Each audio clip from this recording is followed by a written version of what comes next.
आइए sir question number 29 देखते हैं। This is going to be an interesting question. NAV निकालनी है और इसमें हम ड्यूरेशन का भी इस्तेमाल करेंगे। ओहो चलो, based on the following data estimate करना है NAV on 1 July, NAV of 1 July 2016 on पर unit basis of a debt fund. Debt fund का मतलब ये एक ऐसा म्यूचुअल फंड है जिसमें पैसा डालने के बाद आपका पैसा बॉन्ड्स में या डिबेंचर्स में इन्वेस्ट किया जाता है। ठीक है।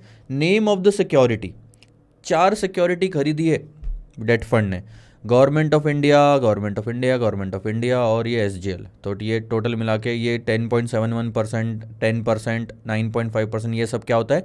Coupon rate. ठीक है। फेस वैल्यू है 100 रुपये की। परचेस प्राइस, आप ध्यान देना कि जो हर एक बॉन्ड खरीदा गया है वो इतनी प्राइस पे खरीदा गया है। कूपन रेट जो है वो फेस वैल्यू पे ही लगेगा। परचेस प्राइस, उसकी मेचोरिटी डेट, आप ध्यान दोगे मेचोरिटी डेट का एक्सेस ज़्यादा कोई लेन देन नहीं है, लेकिन सिर्फ ये इससे पता चलेगा कि भैया कब कब ये मैच्योर होने वाला है।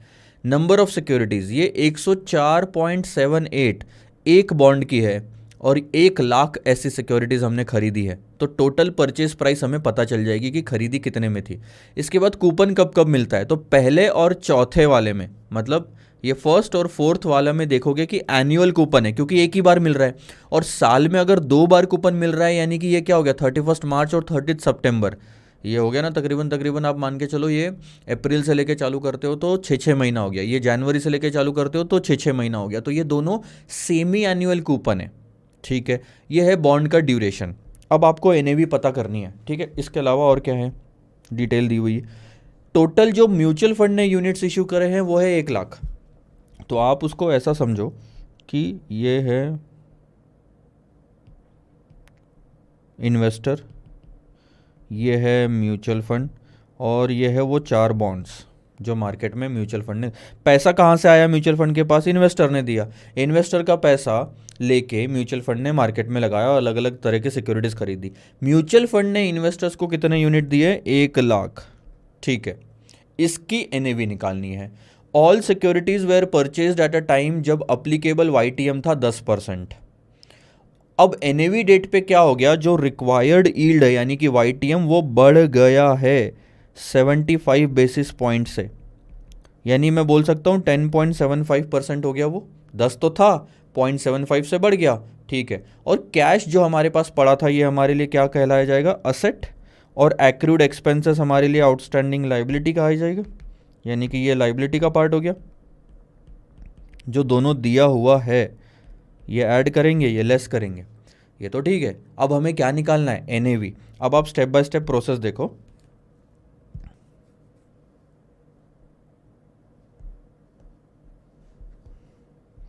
हमें निकालना क्या है सर? एनएवी, जो कि और कुछ नहीं, net assets minus divided by number of unit. मैं एक स्टेप आगे ही बढ़ गया था। ठीक है। हमारे पास में नंबर ऑफ यूनिट दिए हुए हैं, नेट असेट्स निकालने की ज़रूरत है सर। तो नेट असेट्स कैसे निकालोगे? सिंपल सी चीज़ है, टोटल असेट्स ले लो और टोटल लाइबिलिटीज़ ले लो। लाइबिलिटीज़ हमारे पास में सिर्फ एक है, लेकिन असेट हमारे पास में 3 है। अब आप बोलोगे सर 3 क्या? देखो बताता हूँ। सबसे पहली चीज़ तो आपकी जो इन्वेस्टमेंट है उसकी मार्केट वैल्यू, उसमें आप कैश बैलेंस को ऐड करोगे। उसमें एक और असेट है जो कहीं पे भी क्वेश्चन में नहीं दिया हुआ है और वो सिर्फ दिमाग लगाने से मिल सकता है, और यहाँ पे 90% बच्चे गलती करेंगे ही करेंगे, इसकी मेरे को श्योरिटी है। देखो, अब आपको हर चीज़ ना फ्री में ऐसे फालतू में नहीं दी होती है। 1 जुलाई 2016 को, ध्यान देना, 1 जुलाई 2016 क्या हो गया भाई, हाँ 1 जुलाई 2016 की एनएवी निकालना है। ठीक है। तो अब आप मुझे पहला वाला बॉन्ड दिखाओ, ये वाला। इसका जो लास्ट कूपन आपने पे किया था वो 31 मार्च का था, जो बॉन्ड ने पे किया था। यानी कि मार्च के बाद अप्रैल, मई और जून 3 महीने खत्म हो चुके हैं। तो उन 3 महीने का इंटरेस्ट का क्या हुआ? ड्यू हुआ क्या? नहीं सर, ड्यू तो 31 मार्च को ही होगा, लेकिन एक्रू तो हो गया ना। आपको समझ आता है? 3 महीने का इंटरेस्ट आप कमा चुके हो, आप अपनी बैलेंस शीट में एंट्री मार सकते हो उस चीज की। रिसीवेबल दिखाओ, accrued interest debit to interest income. तो 3 महीने का यहां पे आपको दिखेगा कि इंटरेस्ट एक्रू हो चुका है। इसके अलावा दूसरा बॉन्ड ले लो, इसमें भी 3 महीने का इंटरेस्ट एक्रू हो चुका है, क्योंकि लास्ट जो इंटरेस्ट पे किया था वो था 31 मार्च को, और उसके बाद से 3 महीने खत्म हो गए। आज 1 जुलाई है। तीसरा बॉन्ड ले लो, इसमें नहीं हुआ क्योंकि अभी अभी 30 जून को, यानी कल, आज 1 जुलाई है तो कल 30 जून थी, तो 30 जून को ही इंटरेस्ट पेमेंट हुआ। इसमें भी 30 जून को इंटरेस्ट पेमेंट हुआ, तो दोनों केस में एक्रूड इंटरेस्ट कुछ भी नहीं है। लेकिन पहले दोनों केस में एक्रूड इंटरेस्ट है, तो एक्रूड इंटरेस्ट हमारा असेट बनता है सर। हाँ, भले ही लेना नहीं बनता आज की डेट में, वो हम लेंगे 31 मार्च को ही, लेकिन एक्रूअल की एंट्री हम डाल सकते हैं। तो ये चीज़ हो जाएगी हमारी एक्रूड इंटरेस्ट। इसका कैलकुलेशन करना पड़ेगा। और ये आउटस्टैंडिंग लाइबिलिटी। अब और एक चीज़ ध्यान दो, आपको इसमें से 2 फिगर पता है, कैश और आउटस्टैंडिंग लाइबिलिटी। सबसे पहले आसान वाला पार्ट खत्म कर लेते हैं, वो है एक्रूड इंटरेस्ट। ध्यान देना, 3 महीने का ही तो निकालना है। इंटरेस्ट कैसे निकालते हो? पहले वाले बॉन्ड का आप क्या करोगे? फॉर्मूला बहुत सिंपल है, फेस वैल्यू पे कूपन रेट लगाओ, फिर उसको नंबर ऑफ बॉन्ड से मल्टीप्लाई कर दो।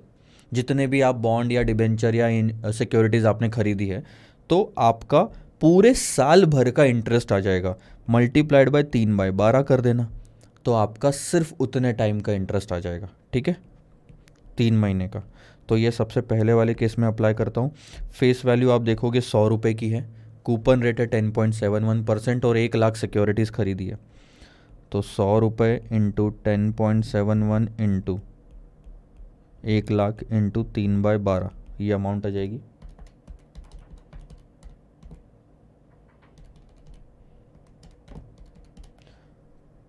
267750। ऐसा ही किस्सा सेकंड वाले में होगा।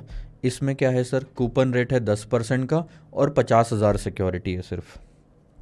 100 की फेस वैल्यू, 10%, 50,000 इंटू 3/12, तो 10 इंटू 50,000 इंटू 3/12, तो ये हो गया 1,25,000।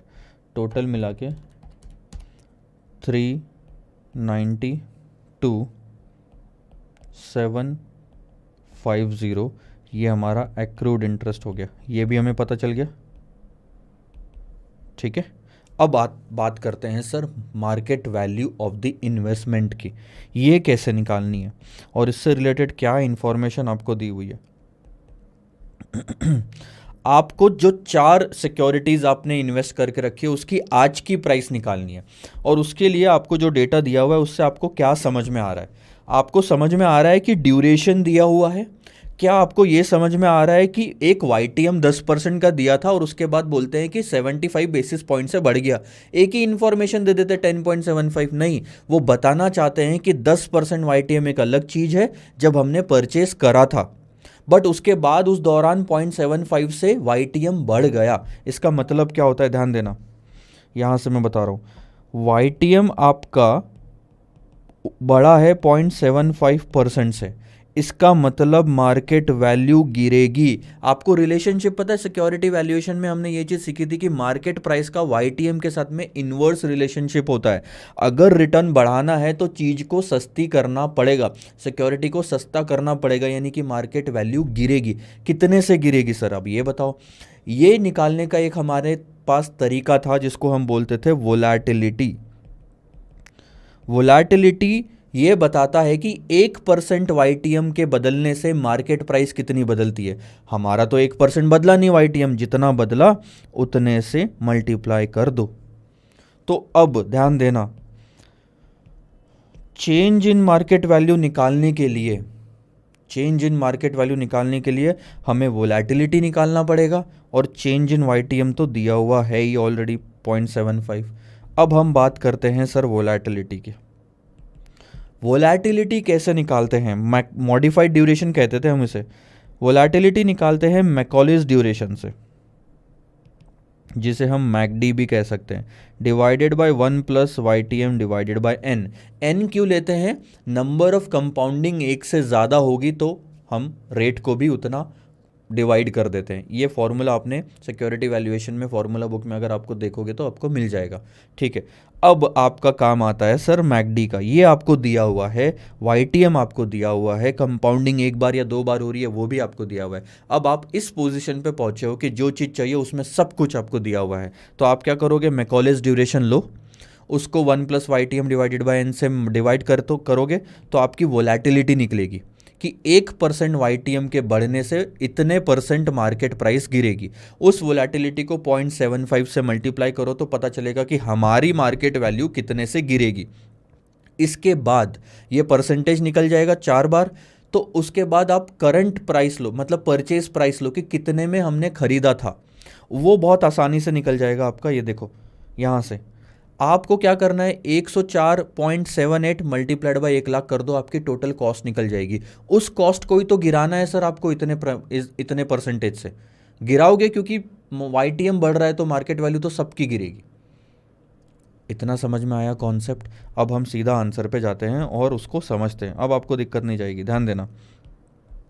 ये चीज़ समझ आई, 390 to 750 एक्यूरेट इंटरेस्ट। अब ये चीज़ को समझो, ये परचेस अमाउंट समझ आई आपको कि एक यूनिट की price multiplied by total number of unit ले लिया आपने, तो ये अभी ऐसे ही रखो, इसको हम चेंज करेंगे।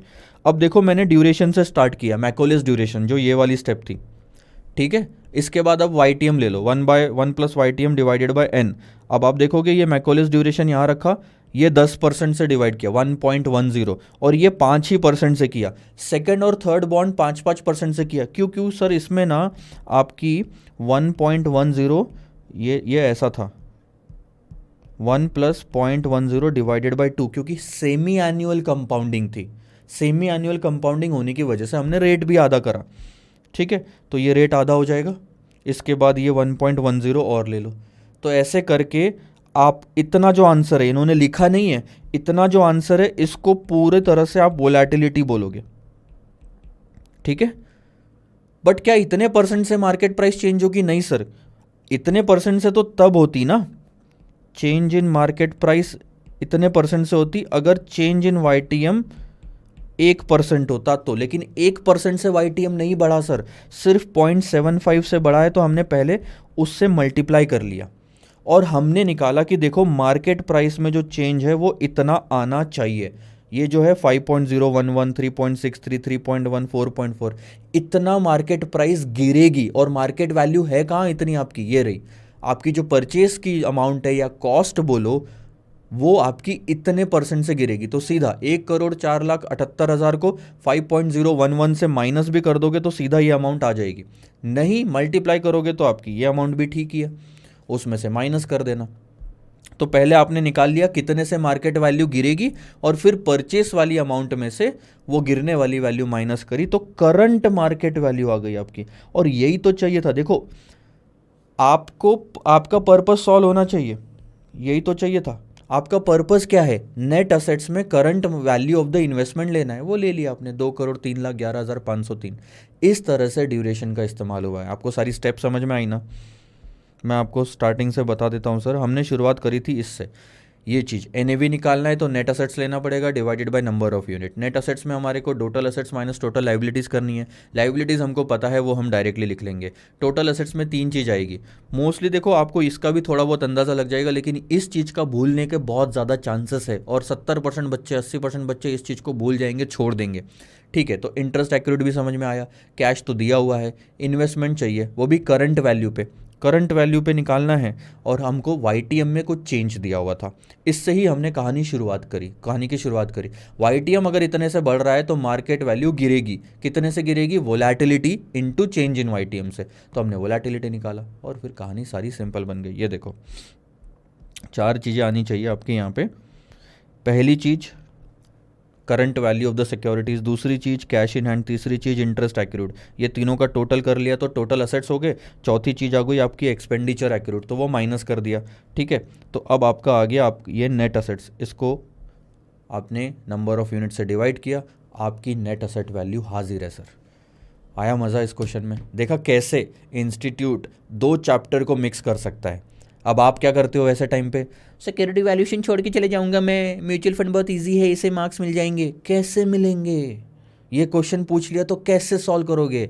म्यूचुअल फंड के भी गए, सिक्योरिटी वैल्यूएशन के भी गए ऐसे टाइम पे। तो अब छोड़ो, कोई भी चैप्टर आप छोड़ के जाओगे ना तो इतना बड़ा रिस्क ले रहे हो जिसकी कोई मतलब, अब मार खाने वाले काम कर रहे हो अगर आप चैप्टर छोड़ के जा रहे हो तो।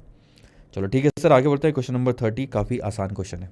अब ये जो क्वेश्चन नंबर 30 है, ये क्वेश्चन इस तरह का आप ऑलरेडी कर चुके हो। कहाँ कर चुके हो ये भी मैं आपको अभी बताता हूँ। क्या है वो, रखने में थोड़ी सी गलती हो गई है, क्वेश्चन को उस जगह नहीं रखना चाहिए था, कहीं और रखना चाहिए था। तो वो क्वेश्चन है आपका, कहाँ गया रे?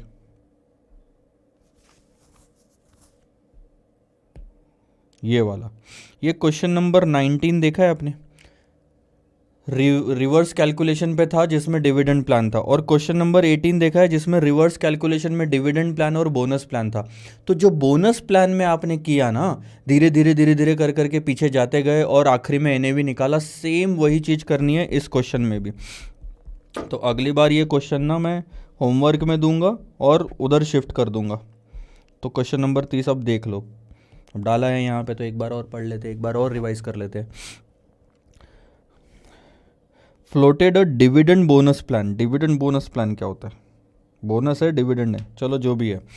At a certain net asset value, एक तो कोई तो नेट असेट वैल्यू पे ये प्लान मार्केट में आया। The fund has a robust growth and has declared a bonus of 1:5 30 सितंबर को।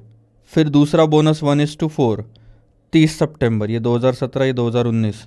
फिर 31 मार्च 2021 को जो एवरेज यील्ड जनरेट हुई थी वो है 17.5% की। इन्वेस्टमेंट किया गया था 15 लाख का before the declaration of the first bonus. और ये रहा वो एनएवी आपको दिया हुआ है। अब आप देखो यहाँ पे जो आपको डिटेल दी गई है ना, आप उस टेबल को देखो। सिर्फ 1/4/2016 को आपने इस एनएवी पे 15 लाख रुपए इन्वेस्ट करे, ठीक है, करे। एनएवी निकालना है क्या है। अब 15 lakh divided by number of unit भी अगर हमें मिल जाए तो हम एनएवी निकाल सकते हैं। अब नंबर ऑफ यूनिट तो मिलेंगे धीरे धीरे। उसके बाद 30 सितंबर 2017 को 1:5 के रेशियो में बोनस बांटा गया। उसके बाद 1:4 के रेशियो में बांटा गया बोनस, ठीक है। और जब आप यहाँ पे पहुँचे तब आपको पता चला कि 17.5% आपका एनुअल इनकम या रिटर्न है। 2016 से 2021 अगर आप कैलकुलेट करोगे तो वो 5 साल होते हैं सर। और अब देखो कैलकुलेशन या तो मैं यहाँ पे करवा लूँ कैलकुलेशन, ये देखो। अच्छा, एक और प्रिंटिंग मिस्टेक जो है इस क्वेश्चन में, उसे आपको ठीक करना है। प्रिंटिंग मिस्टेक नहीं भी होती तो भी आपका आंसर सेम ही आता, 15 लाख लो या 16 लाख। ये एक्चुअल में 16 लाख ले लो, ठीक है। चलो, तो हमने इन्वेस्टमेंट कितना करा सर? 16 लाख का करा। अब आप ध्यान देना, 17.5% साल भर का रेट है, इन ये क्या कहते हैं, रेट ऑफ रिटर्न है। उसको 5 से मल्टीप्लाई करो तो 5 साल का रिटर्न मिल जाएगा। जो आप 16 लाख पे लगाओगे तो आपको पता चलेगा कि 5 साल का जो रिटर्न है वो है 14 लाख का। मैं आपको फिर से एक चीज़ बता रहा हूँ, मैं यहाँ पे समझा तो रहा हूँ। इसका एक रीज़न है कि एक ऐसा सेम टू सेम क्वेश्चन हम पहले देख चुके हैं। दूसरा, अगर आप भी ऐसे ऑडिट करने लग जाओगे तो आप कभी नहीं सीखोगे सर। ब्लैंक पेपर पे सॉल्व करके देखो, तब असलियत में पता चलता है कि क्या क्या दिमाग में सोचना पड़ता है। यहाँ जो दिया है उसका सिर्फ ऑडिट करके कोई मतलब नहीं है। आप चाहते हो मैं ये ना देखूँ और मैं खुद सॉल्व करूँ तो वो भी पॉसिबल है। अगर मैं सॉल्व कर पाया इसका मतलब मैं यहाँ पे ऑडिट करने लायक हूँ। तो पहले सॉल्व करो, मेरा बस अल्टीमेट मतलब वही है। यार क्या ना, आप थोड़ा सा मेरे को वो कर देते हो ध्यान देना, ठीक है। तो थोड़ा स्टेप बाय स्टेप चलते हैं, एक आध क्वेश्चन थोड़ा बहुत टाइम लग जाएगा और क्या है। तो 7 एनुअल जो यील्ड था आपका, अब आपको फॉर्मेट पूरा वैसा लिखने की ज़रूरत नहीं है, रफ में वर्किंग कर रहे हो तो 17.5%, ठीक है। इसको आप 5 से मल्टीप्लाई करोगे तो 5 साल का आपको रिटर्न पता चल जाएगा 87.5%। अब आपकी जो इन्वेस्टमेंट की वैल्यू थी वो थी 16 लाख की। अब 16 लाख में 87.5% ऐड कर दो, आपको सेल्स वैल्यू पता चल जाएगी कि आपने जो आखिरी में यूनिट बेचे वो कितने में बेचे। टोटल मिला के 30 लाख में बेचे, ठीक है, 14 लाख की ज़रूरत नहीं है वो इनकम की। तो आपने जो आखिरी में यूनिट्स बेचे वो 30 लाख में बेचे, ठीक है, 30 लाख में आपने बेच दिए। अब आखिरी की उस दिन की हमें NAV पता है, अगर आपको दिख रही होगी तो उस दिन की NAV है 100 रुपये। इसका मतलब क्या हुआ कि हमने कितने यूनिट बेचे सर, हमारे क्लोजिंग यूनिट आ गए 30,000। अब हमको यहाँ से फॉर्मूला बनाना है, closing units is equal to opening units plus additional जो बोनस की वजह से मिला, ठीक है। अब ओपनिंग अगर x है तो बोनस कैसे कैलकुलेट करोगे, x इंटू जो भी रेशो था वो, सही बोल रहा हूँ, 4:5 तो 4:5, और ये हो गया आपका क्लोजिंग यूनिट्स। तो क्या हम इससे x का फॉर्मूला बना सकते हैं? बना सकते हैं। आप ऐसा रखना चाहो तो ऐसे भी लिख के आगे चल सकते हो। चलो ऐसा लिख के चलते हैं ताकि समझ में आएगा। 30,000 प्लस x इंटू, ध्यान देना जस्ट इसके पहले का, अभी हमें रिवर्स कैलकुलेशन करना है। यहाँ पे जो हमारे पास में यूनिट्स थे वो थे सर 30,000।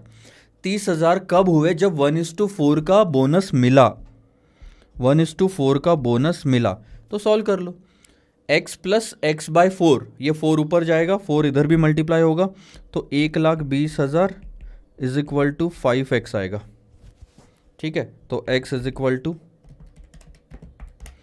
24,000, ठीक है। ये आपका पहला आ गया कि ये बोनस मिलने के पहले हमारे पास 24,000 यूनिट थे, बट ये बोनस, ये 24,000 यूनिट कब हुए, जब 1:5 का बोनस मिल चुका था, उसके बाद 24 हुए, और फिर 1:4 मिला तो 30 हुए। तो अब हम 24 को भी वैसे ही कैलकुलेट कर लेंगे। यहाँ लिख देते हैं 24,000 units is equal to x plus X into 1:5 का रेशो। अब ये क्या हो गया सर, 5 से मल्टीप्लाई करोगे आप 24,000 को तो वो फिर से 1,05,000, 1:5 1:4 1:5, तो वो फिर से 1,20,000 आ गया इज इक्वल टू 6x।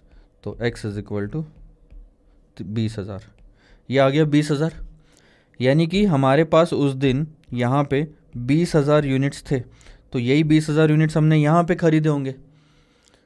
कितने में सर, 16 लाख में। तो 16 लाख डिवाइडेड बाई 20 करके देखो, 16 लाख डिवाइडेड बाई 20,000 करोगे, आपकी NAV आ गई, कहानी ख़त्म, क्वेश्चन ख़त्म, ठीक है। आगे बढ़े, ऐसे करके कितने भी कैलकुलेशन आप कर सकते हो। अब आएगा सबसे बढ़िया मज़ा, question number 31, 30, 32, 33, 34।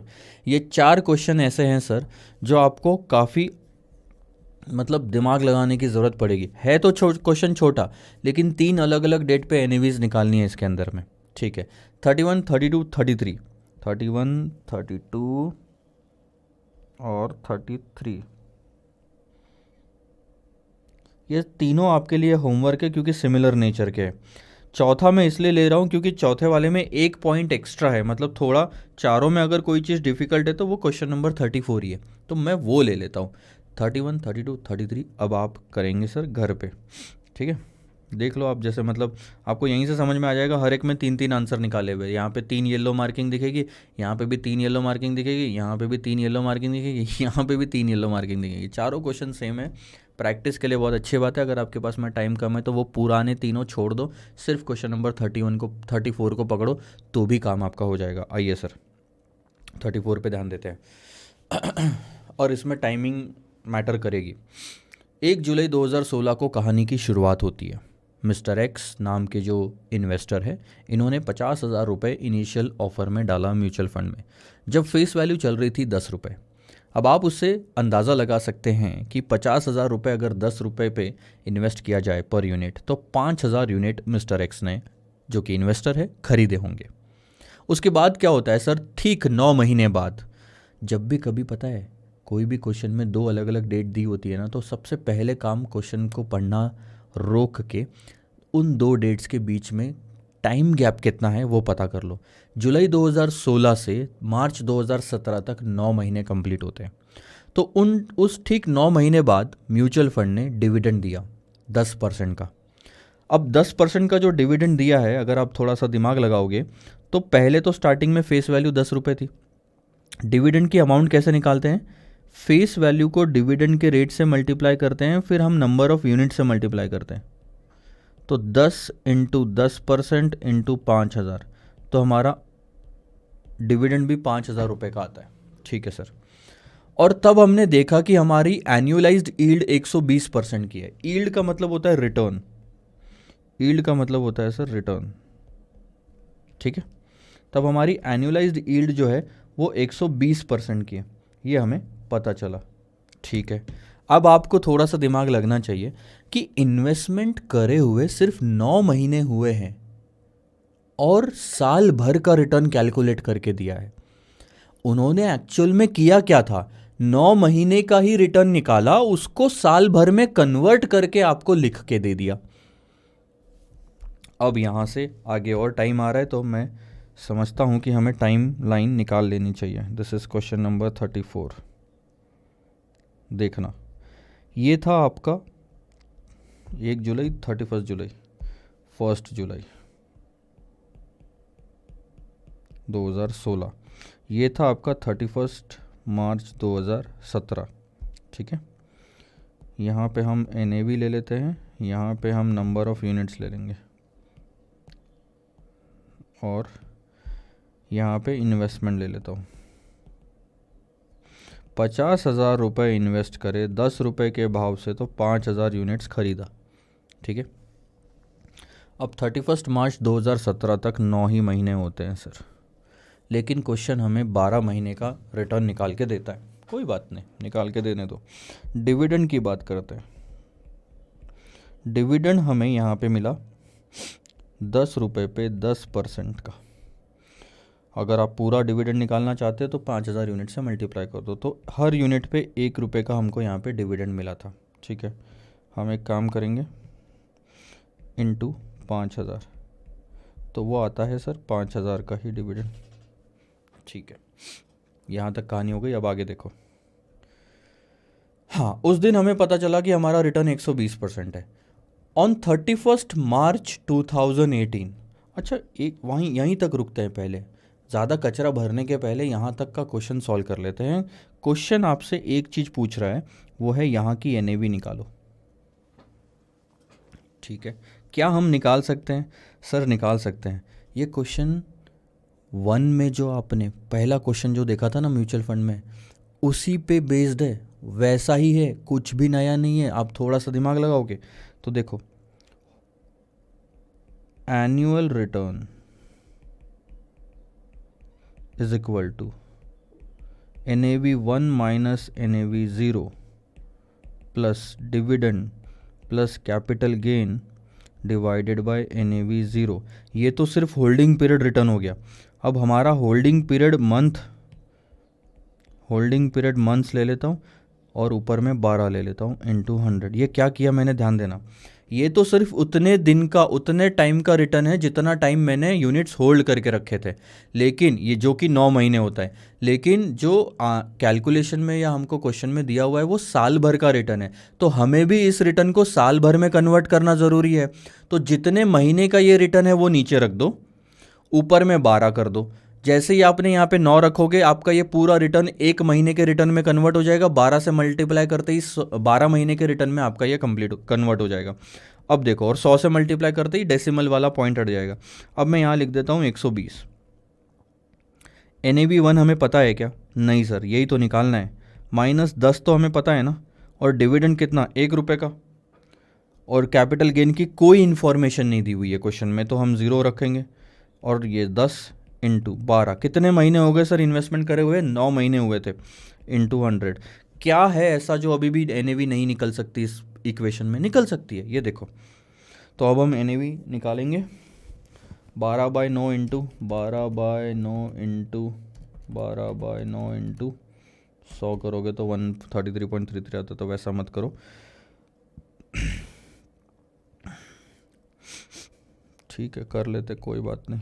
120 is equal to, अच्छा आप एक काम ये भी तो कर सकते हो ना, NAV1 minus 9 divided by 10 into 133.33 आता है।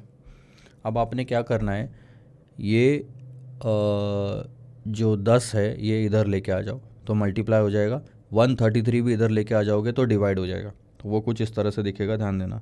120 into 10 divided by 133.33 is equal to NAV1 minus 9।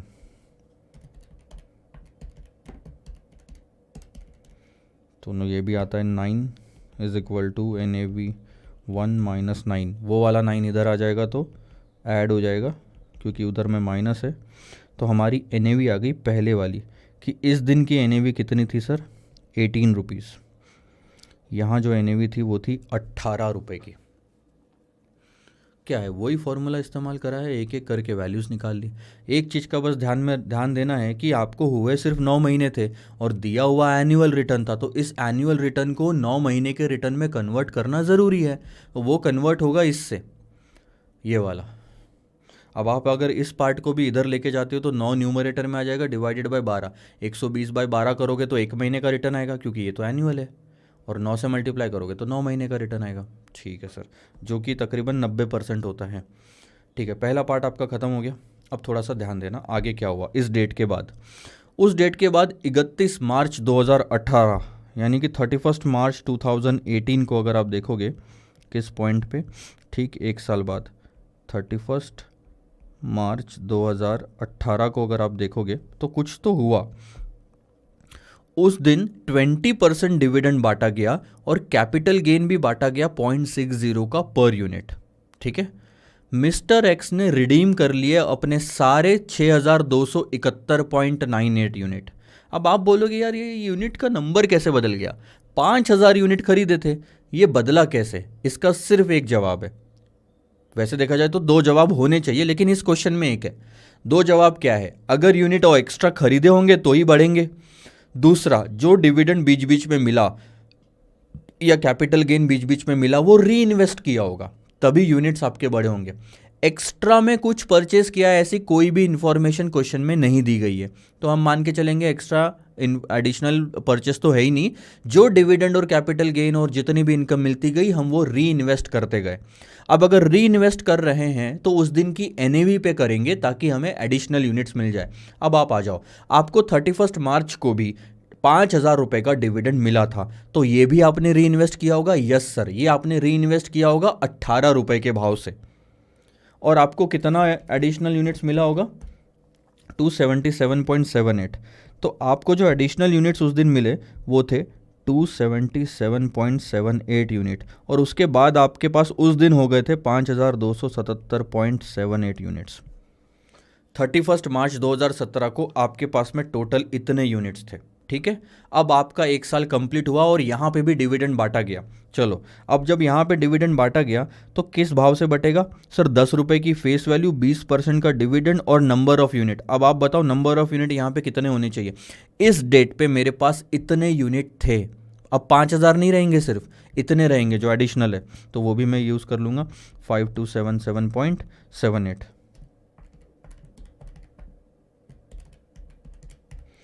तो हमारे पास जो डिविडेंड हमको मिला उस दिन 10,555.56 ये पता चल गया। ठीक है, आप थोड़ा ध्यान देना। इसके ठीक 1 साल बाद यानी कि 31 मार्च 2019 को इतने यूनिट्स उसने बेच दिए, 6271.98। 6271.98।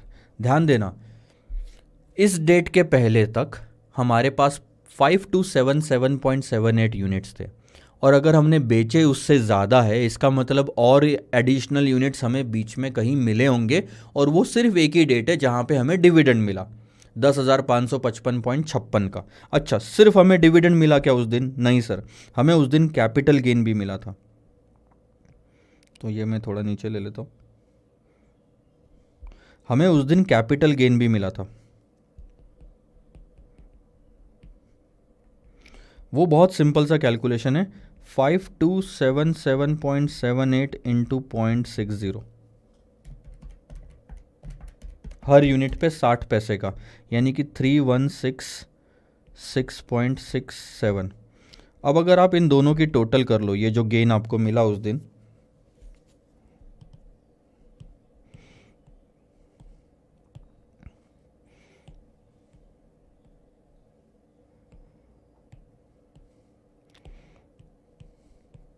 तो टोटल गेन आ जाएगा 10,555.56 प्लस तो 13,722।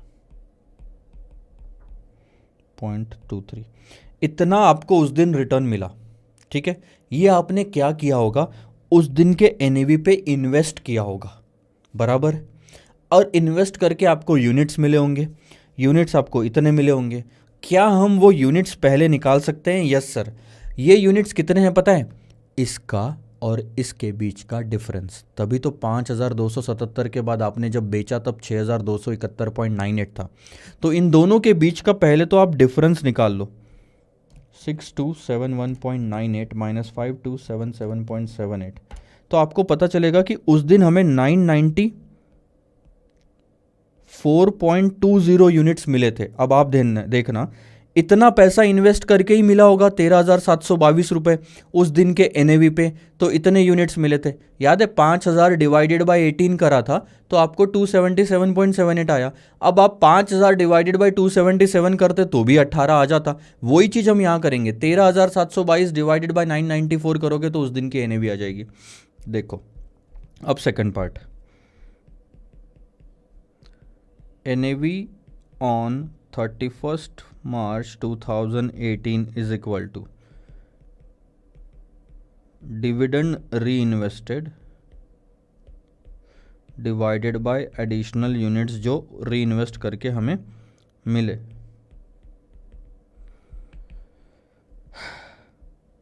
13,722 डिवाइडेड बाय 994.20। ये समझा क्या?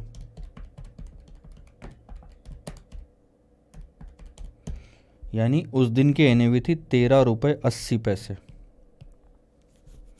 सिंपल सी भाषा में उस दिन की एनएवी कितनी थी सर? 13 रुपये 80 पैसे। देखो कहानी कितनी सही चलती है। पहले तो डिविडेंड को एनएवी से डिवाइड करते हैं ताकि एडिशनल यूनिट्स आ जाए। अब यहाँ पे डिविडेंड और कैपिटल गेन को एडिशनल यूनिट से डिवाइड करते हैं ताकि एनएवी आ जाए। यानी दो में से कोई भी एक चीज़ दी रही तो हम तीसरी चीज़ आसानी से निकाल सकते हैं। तो आपका पहला सवाल था यहाँ की एनएवी निकालना, दूसरा सवाल था यहाँ की एनएवी निकालना, तीसरा सवाल है सर आपको यहाँ की एनएवी निकालना है। अब ये तो और भी अच्छा है, ध्यान देना। अब उसने क्लोजिंग डेट पे 6271.98 यूनिट्स बेच दिए। जब उसे पता चला कि उसका जो एनुअलाइज्ड है यानी एक साल का रिटर्न 71.50% है over the period of holding, ये ज़्यादा ज़रूरी है। होल्डिंग कितने टाइम की हो गई है सर? यहाँ पे अगर आप नोटिस करोगे तो आपकी होल्डिंग 9 महीने, 12 महीने, 12 महीने, यानी कि जब आपने बेचा तब तक आपकी होल्डिंग का टाइम 33 महीनों का हो गया था। उस 33 मंथ्स का पूरा रिटर्न एनुअलाइज्ड कन्वर्ट करके क्वेश्चन ने आपको दिया हुआ है। जैसे 9 महीने का रिटर्न साल भर में कन्वर्ट करके दिया था, वैसे ही 33 महीनों का रिटर्न साल भर में कन्वर्ट करके दिया है। अब आपको सिर्फ यही चीज़ लगाना है और ये वाला किस्सा री इन्वेस्टमेंट वाले फॉर्मूले से सॉल्व हो जाएगा जो दूसरे क्वेश्चन में आपने देखा था म्यूचुअल फंड के। अब उन्होंने क्या बोला? Over a period of holding इतना रिटर्न है। तो अगर आप उस रिटर्न को इस्तेमाल कर रहे हो 71.50 को, इसका मतलब आपको यहाँ की डेट जब परचेस किया और जब सेल किया सिर्फ उतना ही काम का है। बीच में आपको कोई पैसा एक्चुअल में मिला ही नहीं, कोई कैश फ्लो नहीं है। देख लो 5,000 मिला था वापस इन्वेस्ट कर दिया, 13,722 मिला था वापस इन्वेस्ट कर दिया, तो बीच में तो कोई कैश फ्लो है ही नहीं। स्टार्टिंग लो एंडिंग लो, कहानी खत्म करो। इन दो डेट्स के बीच का रिटर्न 71.50% पर एनम आना चाहिए। अब देखो क्या होगा। थर्ड पार्ट, एनुअल रिटर्न, या फिर आप सिंपल निकालो होल्डिंग पीरियड रिटर्न। कैसे? 71.50 ये है 12 महीने का, तो 33 मंथ्स का कितना? और फॉर्मूला क्या होगा सर? क्योंकि हमने री इन्वेस्ट करा है, देखो यहाँ यूनिट 5,000 है, यहाँ यूनिट 6,000 है, तो हम एक यूनिट के बेसिस पे कैलकुलेशन नहीं कर सकते। यहाँ हमने पर यूनिट डेटा निकाला था क्योंकि स्टार्टिंग और एंडिंग दोनों 5-5 हज़ार के यूनिट थे, तो बेस सेम था, इसलिए एक यूनिट पे भी रिटर्न निकालते तो टोटल सेम आता, सारे यूनिट्स पे भी निकालते तो भी सेम आता। यहाँ एक यूनिट के बेसिस पे नहीं निकाल सकते, इसलिए NAV 0 मल्टीप्लाइड बाय N0 हमारे काम आएगा। ये क्या है? NAV 0। यहाँ क्या होगा? हम उसको ले लेंगे NAV 3 और ये है N3, तीसरा साल है ना, तो देखो NAV 3 मल्टीप्लाइड बाय N3, इतना पैसा आपको मिला इतना आपने इन्वेस्ट करा था, तो दोनों के बीच का difference will be the gain, और जो इन्वेस्ट करा था वो नीचे में ले लो, कहानी ख़त्म। अब देखना, मैं अब वैल्यूज़ रख रहा हूँ और ये 100 से मल्टीप्लाई कर दो, क्योंकि इधर में आप पूरा 71.50 लिख रहे हो, तो ये कुछ 196.625% आता है। ठीक है, अब देखो NAV 3 हमें निकालना है, और number of unit eight the end of third year यानी कि 6271.98 दिया हुआ है। ठीक है, इन्वेस्टमेंट कितना करा था सर? 50,000। सीधा 50 लिखो ना, आप क्यों फालतू में और टाइम बढ़ाना चाहते हो। NAV 0 इंटू N0 कितना है? 50,000। ठीक है, और ये तो परसेंट में नहीं है, ये वैल्यूज़ में, इंटू 100। अब ये 100 उधर जाएगा तो डिवाइड हो जाएगा, आंसर आएगा आपका 1.96625। सही है ना, 1.96625 ये। और ये 50,000 भी अब इधर लेके आ जाओ तो ये इससे मल्टीप्लाई हो जाएंगे। ठीक है, तो मैं सीधा मल्टीप्लाई करता हूँ, डिवाइडेड बाय 100 इंटू 50,000, तो 98,312.50, 98,312.50 is equal to NAV 3 multiplied by 6271.98 minus 50,000। अब ये 50,000 अगर उधर जाएगा तो ऐड हो जाएगा, टोटल हो जाएगी 148,312.50 डिवाइडेड बाय वो 6271.98 इधर आ जाएगा, NAV 3।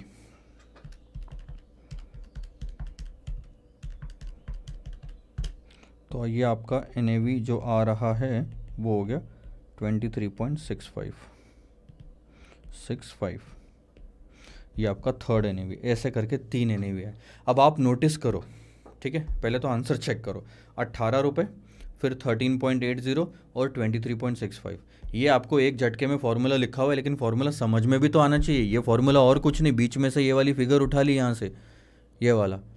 तो आप बोलोगे सर आप तो 5 स्टेप में करा रहे हो, इंस्टीट्यूट एक ही स्टेप में करा रहा है। ये समझ में आना चाहिए, वो समझ में आता है, और उसी चीज़ से बीच में से कोई लाइन उठा के आगे से बढ़ गए तो मतलब नहीं है ना, समझ में आना चाहिए।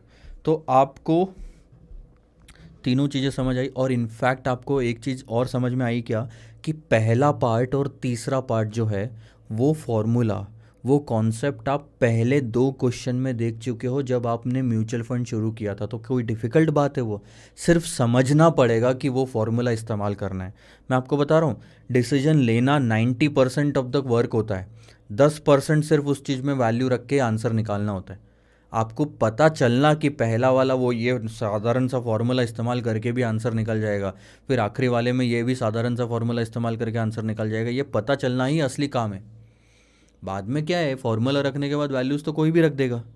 और सबसे बढ़िया पार्ट जो दिमाग लगाने वाला था वो था सेकंड वाला। तो अब इस पे 3 क्वेश्चन और है सर, प्रैक्टिस करके देखो तब पता चलेगा। कोई भी डाउट आता है तो ज़रूर पूछना। आगे बढ़ें, क्वेश्चन नंबर 34 इसके साथ हमारा ख़त्म हुआ। क्वेश्चन नंबर 35 थोड़ा सा इंटरेस्टिंग है, एक दूसरे से लिंकिंग है। ये भी NAV कैलकुलेशन पे ही है, नेट असेट वैल्यू कैलकुलेट करना है इसमें, लेकिन अब इसमें से पोर्टफोलियो मैनेजमेंट के कॉन्सेप्ट यूज़ होंगे। अब आप जैसे बोलते हो ना कि एक चैप्टर छोड़ के चला जाता हूँ, दूसरा कर लेता हूँ, आप ये करके दिखाओ मेरे को, पोर्टफोलियो मैनेजमेंट छोड़ के म्यूचुअल फंड का ये क्वेश्चन सॉल्व करके दिखाओ। आप म्यूचुअल फंड छोड़ दोगे तो भी नहीं कर पाओगे, पोर्टफोलियो छोड़ दोगे तो भी ये क्वेश्चन नहीं कर पाओगे, तो गए 8 मार्क्स। दोनों में से एक भी चैप्टर छोड़ा तो सर यही 2 कर लेता हूँ। अरे कभी फॉरेक्स डाल दिया तो इसमें क्या कर लोगे? ध्यान देना, 2 म्यूचुअल फंड्स है, D म्यूचुअल फंड और K म्यूचुअल फंड। ठीक है, दोनों क्लोज एंडेड इक्विटी स्कीम्स है। ठीक है, दोनों की जो NAV आपको दी हुई है वो है 70 रुपये 71 पैसे और 62 रुपीज़ 50 पैसा। इस इक्विटी की जो NAV जो है, इसमें 2 ही चीज़ है। क्या होता है ये NAV कहाँ से आती है? नेट असेट से आती है। नेट असेट्स में क्या होता है? इन्वेस्टमेंट होता है, कैश होता है, लाइबिलिटीज़ होती है। इस क्वेश्चन में लाइबिलिटी नहीं है, इस क्वेश्चन में सिर्फ 2 चीज़ है सर, एक तो इक्विटी इन्वेस्टमेंट और दूसरा कैश बैलेंस, है ना। नेट असेट्स आप ऐसे ही निकालते थे, इक्विटी का जितना भी इन्वेस्टमेंट कर रखा है उसकी करंट वैल्यू ले ली, कैश बैलेंस ले लिया, टोटल कर लिया, नेट असेट्स आ गए, लाइबिलिटी है नहीं। ठीक है, और फिर नंबर ऑफ यूनिट से डिवाइड कर दिया, वैसे ही। ठीक है, तो 70 रुपये 71 पैसे में 99% इक्विटी है, बैलेंस कैश है। 62 रुपीज़ 50 पैसे में 96% इक्विटी है, बैलेंस कैश है।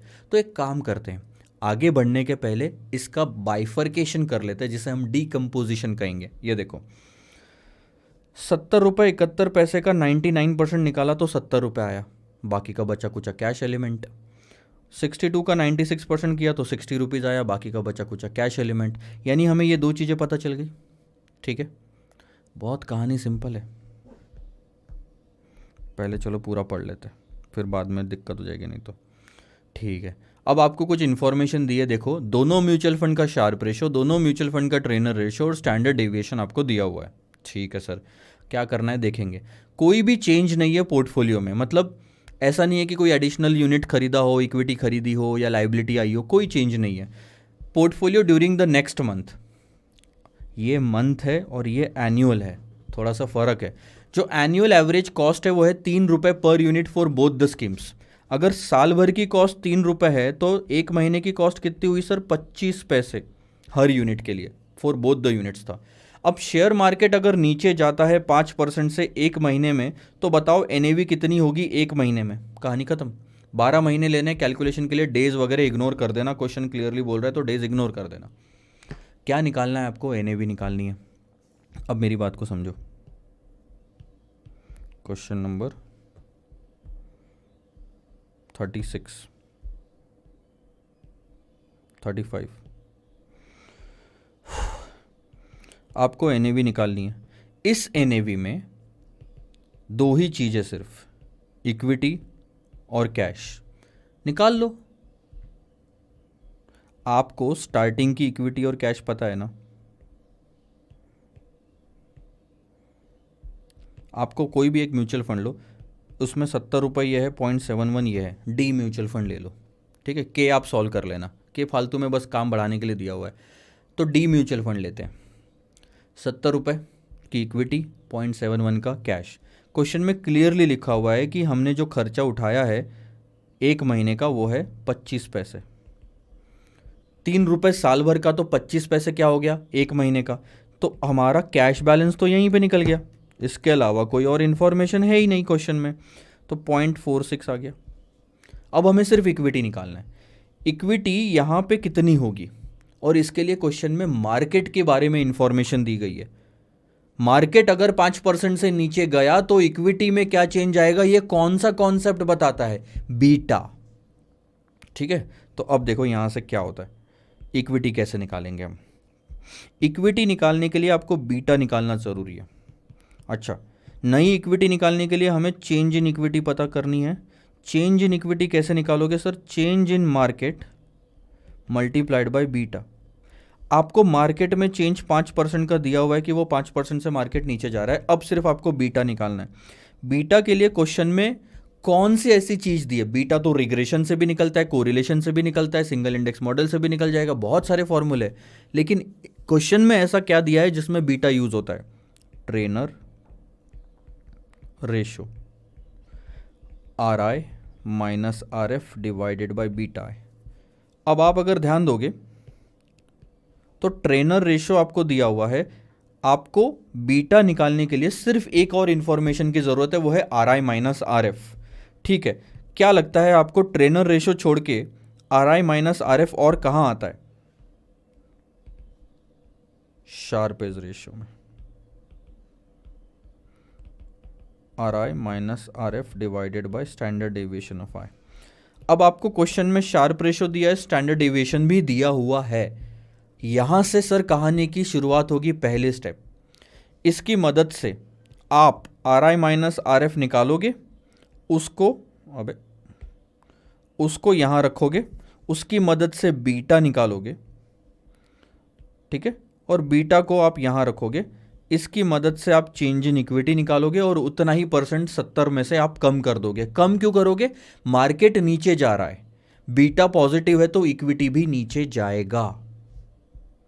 ठीक है, एक करके देखते हैं, आ जाओ। 11.25 है हमारा स्टैंडर्ड डेविएशन और शार्प रेशो है 2 डी म्यूचुअल फंड का। यह है 2 RI माइनस RF 11.5। यानी कि हमारा are I minus R F कितना आया सर, 11.5 इंटू 2, ये हो गया 23%। ये 23% आप इस फॉर्मूले में रखो। तो ट्रेनर रेशो कितना दिया है हमको, 15, ध्यान देना 15 ट्रेनर रेशो है, 23% are I minus R F है, और ये बीटा, तो हमारा बीटा आ जाएगा 23 डिवाइडेड बाई 15, 1.533। सही है गलत है, 11.25, यही बोल रहा हूँ ना कि देखो कहीं ना कहीं तो गलती पकड़ी जाती है। ये 11.25 था तो ये 22.50 आएगा, 22.50। तो आपका बीटा आ गया 1.5। अब इस बीटा को उठाओ और यहाँ रखो, मल्टीप्लाइड बाय 1.5। तो क्या आपको पता चल रहा है कि 7.5% से इक्विटी गिरेगा, समझ आ रहा है, 7.5% से इक्विटी गिरना चाहिए, लेस 7.5%। करो, 70 में से 7.5% गिराया तो आपकी जो नई इक्विटी आती है वो है 64.75। तो क्लोजिंग में आपको इक्विटी भी पता है, कैश भी पता है, तो आपका नया NAV आ गया 65.21। कर लो मैच होना चाहिए 65.21। ये रहा, करा ना। स्टेप बाय स्टेप देखो क्या हुआ। सबसे पहले आपने शार्प रेशो लिया, are I minus R F निकाला, ये are I minus R F का इस्तेमाल करके आपने बीटा निकाला, बीटा का इस्तेमाल करके आपने 7.5% चेंज है ये निकाला, और यही 7.5% चेंज आपने यहाँ रखा। ऐसा ही सेम टू सेम कैलकुलेशन के म्यूचुअल फंड के लिए कर लेना, कहानी ख़त्म। ठीक है सर, बढ़ें आगे। क्वेश्चन नंबर 36 आपका होमवर्क है, बिल्कुल 35 जैसा ही है। अब हमारे सिर्फ 4 क्वेश्चन बचे हुए हैं, चारों क्वेश्चन आई थिंक हमें लेने पड़ेंगे, चारों के चारों थोड़े थोड़े ना अलग अलग है। तो क्वेश्चन नंबर 37 से शुरुआत करेंगे। अरे क्या बहुत ही इजी क्वेश्चन है, देखो इजी है, थोड़ा सा इशू करने वाला भी है, मतलब एम्बिग्यूटी भी है, वो भी मैं आपको इस क्वेश्चन में बता दूंगा। ANP plan a hedge fund currently has assets of 20 crore. एक म्यूचुअल फंड है जिसके करंट असेट्स कितने हैं, 20 करोड़ के, और एक चार्टर्ड अकाउंटेंट है एक्स नाम का बंदा जो मैनेज कर रहा है इस फंड को। ठीक है, अब वो फंड मैनेज अगर कर रहा है तो पैसा मांगेगा कुछ, तो कितना पैसा मांगता है, 0.10% ऑफ द असेट वैल्यू, जो कि अभी है 20 करोड़। ठीक है sir, in addition to it वो इंसेंटिव भी चार्ज करता है। बोले अगर ज़्यादा मेहनत करी तो ज़्यादा पैसा मिलना चाहिए, अगर मैंने आपको एक्स्ट्रा रिटर्न निकाल के दिया है तो हमें ज़्यादा पैसा मिलना चाहिए ना। The incentive will be linked to gross return each year. अब ध्यान देना, इंसेंटिव का कैलकुलेशन समझने की ज़रूरत है, बाकी तो सब आसान है। इंसेंटिव आपको कब मिलेगा, जब आपका रिटर्न हर साल का ज़्यादा आएगा। किससे ज़्यादा, of the portfolio maximum value since the inception of the fund. जब से फंड की शुरुआत हुई है तब से लेके अभी तक पोर्टफोलियो जो टॉप हाइट अचीव कर चुका है, उस हाइट के ऊपर अगर आप जितना ले जाओगे तो जितना डिफरेंस आएगा उसका 2% आपको मिलेगा। अब मैं धीरे धीरे बताता हूं आपको क्या है। जो पोर्टफोलियो की मैक्सिमम वैल्यू आज तक अचीव करी गई है वो है 21 करोड़ रुपए। अब अगर मान लो आप 25 करोड़ तक इस पोर्टफोलियो को लेके जाते हो, यानी कि आपने 4 करोड़ रुपए एक्स्ट्रा लेके गए हैं, आप 4 करोड़ रुपए ऊपर लेके गए हो उसके हाईएस्ट पॉइंट से। आज तक कोई 21 करोड़ के ऊपर नहीं लेके गया, और अगर आप लेके गए तो आपको इंसेंटिव बनता है जितना भी आप ऊपर लेके जाओगे वो है 4 करोड़। 4 करोड़ का 2% आप रख लेना, 4 करोड़ का 2% 8 लाख रुपए आपके हाथ में। तो ये चीज समझ में आई क्या, फिर से एक बार पढ़ो। The incentive will be linked to the gross return. Return क्या हुआ, ये 4 करोड़ का, which is in excess of the portfolio maximum value since the inception of the fund, और जो कि है 21 करोड़ रुपए। आज से ठीक 1.5 साल पहले ये हाइट अचीव हुई थी, उसके बाद कभी भी 21 करोड़ रुपए टच नहीं हुआ सर। तो 21 के ऊपर जितना भी लेके जाओगे उस रिटर्न का 2% आपको मिल जाएगा। ठीक है, you are required to compute the fee payable to CA, जो भी चार्टर्ड अकाउंटेंट है। अगर इस साल फंड का रिटर्न 29% होता है, 4.5 होता है, या -1.8 होता है, अभी कितनी वैल्यू, 3 में से एक ही होगा, अभी है 20 करोड़। ठीक है, तो देखो 20 करोड़ इंटू 1.29, 20 करोड़ इंटू 1.045 और 20 करोड़ इंटू 1 माइनस 0.018, क्योंकि नीचे जा रहा है ना। सो 20 इंटू 1.29 करोगे तो पोर्टफोलियो की करंट वैल्यू आती है 25.8, तो ये आती है 20.90, ये आती है 19.64। अब हाईएस्ट वैल्यू कितनी थी? 21 करोड़। 21 करोड़ से कितना ऊपर गया सर? 4.8 करोड़। और यहाँ तो कोई इंसेंटिव अप्लीकेबल ही नहीं है दोनों केस में, क्योंकि 21 से ऊपर गया ही नहीं दूसरे और तीसरे केस में। तो कुछ भी इंसेंटिव मिलेगा क्या? नहीं मिलेगा सर। इंसेंटिव सिर्फ यहाँ पे मिलेगा 2% का, वो आ गया 0.096 करोड़। यहाँ कोई इंसेंटिव नहीं, यहाँ कोई इंसेंटिव नहीं। ये तो सिर्फ इंसेंटिव की बात हो गई। क्वेश्चन बोलता है कि यार फिक्स्ड फी भी लेता है वो 0.10% ऑफ द एसेट वैल्यू, जो कि है 20 करोड़। अब 0.10% 20 करोड़ का निकालो तो वो आता है 2 लाख रुपए, plus plus plus 0.10% of 20 crore, यानी कि 0.02 0.02 0.02, ये हो गया आपका 0.116 0.02 0.02। ये फाइनल आंसर है। 11,60,000, 2 लाख और 2 लाख। 11,60,000, 2 लाख और 2 लाख, कहानी खत्म। अब आपका सिर्फ एक क्वेश्चन यहाँ पे आएगा, मुझे जो लगता है कि सर 0.10% 20 करोड़ का कैलकुलेट होगा कि करंट पोर्टफोलियो वैल्यू का कैलकुलेट होगा, जो कि है ये। अब मेरा लॉजिक तो सिर्फ सिंपल सी बात है, यही कहता है कि इसका 0.10% कैलकुलेट होना चाहिए। कभी भी जो फीस मिलती है वो करंट वैल्यू की मिलती है पोर्टफोलियो की, पुराने वैल्यू की पोर्टफोलियो की नहीं मिलेगी 0.10%। तो करंट वैल्यू का जो भी होगा उसका 0.10% दिया जाएगा। तो 1 साल कंप्लीट होने दो, जो भी वैल्यू आएगी उसका 0.10% उठा के आप लेके जाना। अगला साल कंप्लीट होने दो, जो भी वैल्यू आएगी उसका ले जाना। अब आप मुझे एक चीज़ बताओ, अगर ये 20 करोड़ तो उसने स्टार्ट करा यहाँ से, अगर मान लो 15 करोड़ वो नुकसान में चले जाता, 5 ही करोड़ रुपए 1 साल बाद वैल्यू होती, ये इतने की जगह पे सिर्फ 5 करोड़ लिखा होता, तो भी आप उस पे उसको 20 करोड़ पे 0.10% देते। क्या लॉजिक बैठ रहा है? 1 साल बाद अगर पोर्टफोलियो की वैल्यू 5 करोड़ रुपए हो गई तो भी आप उसे 20 करोड़ पे दोगे क्या? 0.10% नहीं दोगे सर। इसीलिए टू दैट एक्सटेंट मुझे आंसर गलत लगता है। बट इंस्टीट्यूट ने हर जगह पे फिक्स्ड फी 2 लाख की फिक्स कर दी है हर जगह पे, यानी कि 20 करोड़ पे 0.10% निकाला है। तो अब करना क्या सर? प्रैक्टिकल अप्रोच के लिए ये चीज़ ध्यान में रखो कि करंट वैल्यू पे मिलेगा, और एग्जाम पॉइंट ऑफ व्यू से जब तक इंस्टीट्यूट ये आंसर ठीक नहीं कर देता तब तक आपको भी ऐसे ही लेके चलना है। आपको ज़्यादा डाउट आता है तो दोनों आंसर निकाल लेना एग्जाम में, but exam point of view से और इसको थोड़ा सा तो समझ के चलना पड़ेगा, इतनी एम्बिग्यूटी है सर।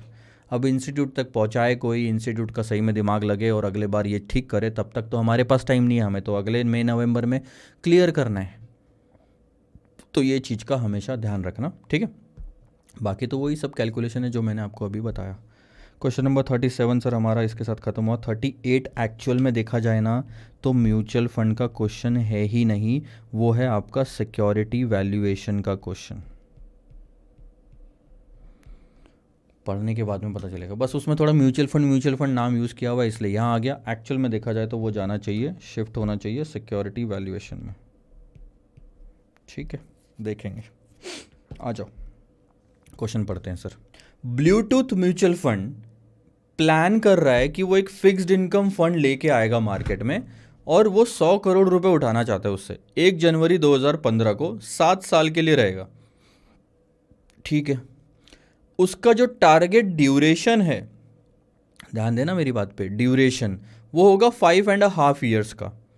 7 साल की तो उसकी एक्सपायरी वैल्यू टाइम मान लो, उसके बाद शायद बंद कर दे सबको रिडीम करके पैसा, बट ड्यूरेशन है 5 साल 6 महीने का। And has expected rate of return of 8%। Return को क्या बोलेंगे सर हम? YTM, ठीक है। Then determine the amount of interest it has to earn annually. साल भर में उसे कितना कमाना पड़ेगा के on its investment after deferring मतलब paying management expenses of 0.10% of amount of income earned.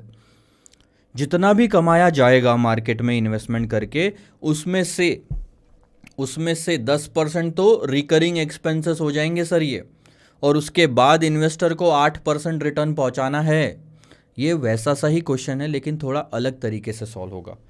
इसमें म्यूचुअल फंड का रिटर्न निकालना है, लेकिन हमें इस चीज़ को भी ध्यान में रखना है कि 100 करोड़ रुपए पे हम कितना कमाएं। अब 100 करोड़ रुपए कोई फेस वैल्यू माने तो हमें एक्चुअल में देखा जाए तो कूपन रेट निकालना है। और अगर आप ड्यूरेशन का फॉर्मूला लोगे, मैकॉलेस ड्यूरेशन, तो 3 तरह के फॉर्मूले हुआ करते थे मैकॉलेस ड्यूरेशन के। मैं आपको यहाँ पे लिख के देता हूँ। पहला formula summation of weight into year, weight लेते थे प्रेजेंट वैल्यू का और फिर ईयर से मल्टीप्लाई करते थे। दूसरा summation of present value into year divided by summation of present value, जो कि इस क्वेश्चन में इस्तेमाल किया गया है। और तीसरा अगर याद होगा तो बड़ा वाला फॉर्मूला था 1 + YTM divided by YTM minus so and so, जो कि मैं अब इस्तेमाल करके दिखाऊंगा। इसमें और कुछ नहीं करना, आपको एक तरह से कूपन रेट निकालना है। एक ऐसा क्वेश्चन आप सिक्योरिटी वैल्यूएशन में कर चुके हो। आप कूपन रेट को, जो कूपन अमाउंट है उसको ले लो x और फिर कहानी शुरू कर दो। कूपन अमाउंट को ले लिया x, 7 साल तक आपको कूपन अमाउंट मिलती जाएगी 100 रुपये पे, 100 करोड़ बोलो, 100 रुपये बोलो, और 7वें साल में 2021 100 वापस मिल जाएंगे आपको। अब आपने 8% से डिस्काउंटिंग रेट लिया और आप मल्टीप्लाई करते गए तो ये 0.926x 0.7857x ऐसा ले लिया, तो ये आ गई टोटल। ये क्या है sir? Summation of present value. अब आपने इसी को ईयर से मल्टीप्लाई करा। ये ईयर, अब 15 से तो मल्टीप्लाई नहीं करोगे, ये पहला साल है तो 1 से मल्टीप्लाई करोगे, इसलिए उन्होंने अलग से कॉलम लिखा। इसको ईयर से मल्टीप्लाई करो तो ये आ जाएगा summation of present value into year, और आप उस फॉर्मूले में रख दो तो आपका ड्यूरेशन आ जाएगा। ये है summation of present value into year, ये है summation of present value is equal to 5.5। ऐसे करोगे तो एक्स की वैल्यू निकल जाएगी, कहानी खत्म। इसके अलावा एक और मेथड है जो अब मैं करके दिखा रहा हूँ। क्वेश्चन नंबर 38, आपको याद होगा ये formula, duration is equal to 1 + YTM divided by YTM minus 1 + YTM plus time बाहर आ जाएगा coupon minus YTM divided by, यहाँ कूपन बाहर आता है 1 + YTM to the power t minus 1 + YTM। अब फॉर्मूले से सॉल्व करने का एक आसान एक फ़ायदा बताता हूँ। एक फ़ायदा एक नुकसान दोनों है। फॉर्मूले से सॉल्व करने में दिमाग को ज़्यादा टेंशन नहीं रहती, टाइम और बचता है आपका। ये सारे कैलकुलेशन करने में आपको बहुत टाइम लगेगा, ये पूरा टेबल बनाने में। आप करके देख लो, आप 2 लोगों को बिठाना या फिर आप खुद ही पहले तो ये ऐसे पूरा लिख के देखो, टाइमर लगा के यहाँ तक पहुँच के, और फिर एक ऐसा भी करके देखो, आपको टाइम का फ़र्क समझ में आएगा। और इस चीज़ को अंडर एस्टिमेट मत करो, एग्ज़ाम में टाइम सबसे ज़्यादा इंपॉर्टेंट होता है। चलो सर देखो, ये है 5.5, 1.08 YTM divided bye 0.08 minus 1.08 plus time कितना है हमारे पास? 7 साल। कूपन हमें नहीं पता, 0.08 का टाइम है। देखो अब कूपन हमें नहीं पता, 1.08 टू द पावर 7 साल कर दो माइनस 1 प्लस 0.08। ठीक है, अब ध्यान देना, 1.08 डिवाइडेड बाई 0.08, ये हो गया 13.50। ठीक है, आगे सॉल्व करते हैं। 1.08 प्लस 7C माइनस 0.56, 7 × 8 56। ये वाला भी सॉल्व कर लो, 1.08 इंटू 2 3 4 5 6 7 माइनस 1, तो ये आता है 0.7138C plus 0.08 is equal to 5.5। अब बस आपको ये इक्वेशन सॉल्व करना है। 13.5 को इधर लेके आ जाओगे तो निगेटिव में आ जाएगा, ध्यान देना, ये निगेटिव में आ जाएगा और ये निगेटिविटी और इधर की निगेटिविटी दोनों हट जाएगी। तो सीधा सीधा लिखूँ मैं 8.3 लिख रहा हूँ, 13.5 माइनस 5.5 8 ही आएगा। 8 आया। और अब आप देखो ऊपर में 1.08 माइनस 0.56 यानी कि 7C plus 0.52 divided by 0.7138C plus 0.08। अब ये डिनोमिनेटर को इधर ले लो, नेगेटिव साइन हट जाएगा, ये तो समझ में आया ना, क्योंकि इधर भी नेगेटिव था इधर भी नेगेटिव था। ठीक है, डिनोमिनेटर को अब इधर ले लो, 8 से मल्टीप्लाई कर दो तो ये आ गया 5.7104C plus 0.64, 8 into 8 is equal to 7C plus 0.52। अब C वाले पार्ट इधर ले लो, तो C वाला ये 5 वाला उधर भेज दो, तो 0.64 में से 0.52 माइनस हुआ तो ये आ गया 0.12। 7 में से 5.7104 माइनस कर दो तो आ गया 1.2896 C, ये आ गया C। 0.12 डिवाइडेड बाई 1.2896, 9.31%, क्योंकि ये वाले सारे आंसर परसेंट में आते। आपका कूपन रेट 9.31% होना चाहिए। ये है आपका कूपन रेट 9.31%, ठीक है, इतना होना चाहिए। अब इतना होना चाहिए का क्या मतलब है कि 100 करोड़ पे आप जो मार्केट में इन्वेस्टमेंट करोगे 9.31 के हिसाब से आपने कमाना है। अगर आप 9.31 के हिसाब से कमाते हो तो वो 9.31 क्या है पता है? मैनेजमेंट एक्सपेंसेस माइनस करने के बाद की फिगर है। ये भी चीज़ समझना ज़रूरी है सर। ये इन्वेस्टर है, ये म्यूचुअल फंड है, और ये है मार्केट। मार्केट से आप कुछ कमाओगे, ठीक है, वो जो भी आप कमाओगे उसमें से आप 10% माइनस कर दोगे ना, तो आपके पास 9.31 बचेगा जो आप इधर इसको दे पाओगे। तो ये जो आपका 9.31 है वो सामने वाले के लिए 8% है। अब ये 9.31 मैनेजमेंट एक्सपेंसेस माइनस करने के बाद की फिगर है। ये 9.31 जो हमने कमाना है मार्केट से वो नहीं है सर, ये उसके बाद की फिगर है। क्यों? क्योंकि ये 9.31 कहाँ से आया? 8% से डिस्काउंट करने के बाद आया, यानी कि इसके एंगल से निकला हुआ फिगर है। और इसको तो सिर्फ तभी मिलेगा जब मैनेजमेंट का सारा खर्चा माइनस हो जाता है। आप ध्यान देखो, ये 9.31 इसका रिटर्न है, इन्वेस्टर का, म्यूचुअल फंड का रिटर्न नहीं है। म्यूचुअल फंड का रिटर्न कितना होना चाहिए? दो चीज, खुद के खर्चे और इन्वेस्टर के खर्चे। और आपने जिस 8% से डिस्काउंट करा वो इन्वेस्टर का था, तो 9.31 भी है इन्वेस्टर का। ये 9.31 100 करोड़ पे म्यूचुअल फंड के अमाउंट पे कमाने वाली वैल्यू है, जो इन्वेस्टर के लिए 8% का काम करेगी। ठीक है सर, तो अब क्या हो गया? ये तो बात हो गई कि ये पोस्ट मैनेजमेंट एक्सपेंसेस है, और मैनेजमेंट एक्सपेंसेस 10% के थे। ध्यान देना, टोटल रिटर्न पे 10% माइनस कर दोगे। देखो, 100 रुपये के रिटर्न में से 10 रुपये माइनस कर दोगे तो 90 बचेंगे। तो ये है वो 9.31। तो 9.31 को 90% से डिवाइड कर दोगे तो आपको 100% वाली फिगर पता चल जाएगी, जो कि आती है 10.34। 9.31 को 90% से डिवाइड कर दो, आपकी 10.34 आएगी। इसका मतलब क्या है कि म्यूचुअल फंड को 10.34% कमाना पड़ेगा, जिसमें से 1.034% आपके मैनेजमेंट के खर्चे हो जाएंगे। उसके बाद 9.31% जो बचेगा वो इन्वेस्टर के लिए जाएगा, और वो इन्वेस्टर के लिए 8% का ही काम करेगा सर। क्योंकि ये जो 9.31% आप निकाल रहे हो ना, ये म्यूचुअल फंड के पैसों पे कमाया हुआ रिटर्न है। इन्वेस्टर ने हो सकता है ज़्यादा दिया होगा, उसमें से इनिशियल एक्सपेंसेस माइनस हो चुके हैं, इसलिए इन्वेस्टर जब इस अमाउंट को देखेगा तो वो 8% ही निकलेगी। अगर आपको याद है, देखो मैं कुछ क्वेश्चंस पहले की बात बताता हूँ। ये वाली बात देखो,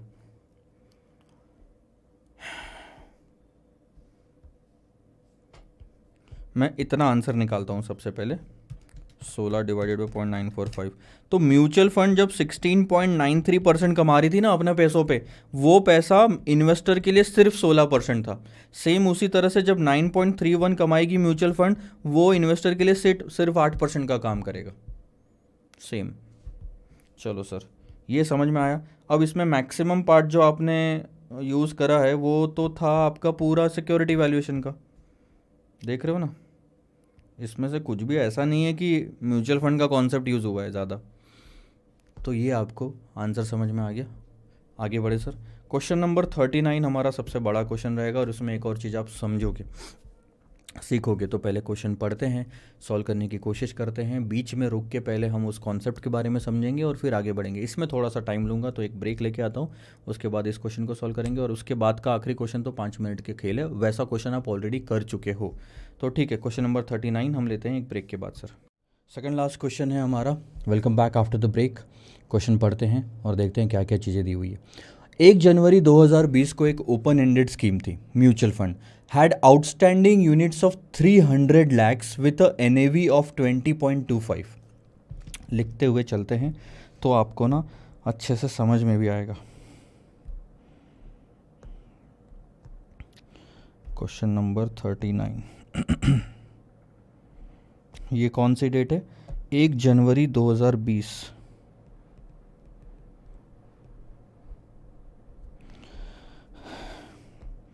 अब यहाँ पे हमारे नंबर ऑफ यूनिट्स कितने थे? 300 लाख। टोटल एनएवी थी 20 रुपये 25 पैसे, यानी कि N0 एनएवी 0 और ये हो गए हमारे नेट असेट्स मल्टीप्लाई करने के बाद 300 लाख 20 रुपये 25 पैसे, तो ये हो गया 6075। ठीक है, अब आगे देखते हैं। पहला सेंटेंस हुआ ख़त्म। Eight the end of January 2020, जनवरी ख़त्म हो गया। ठीक है, तो हम उसे 31 जन भी बोल सकते हैं। एक महीने बाद क्या हुआ? It had issued 5 lakh units at an opening NAV plus a load of 2%। ये कौन सा लोड होगा? एंट्री लोड, क्योंकि नए यूनिट्स इशू किए गए हैं।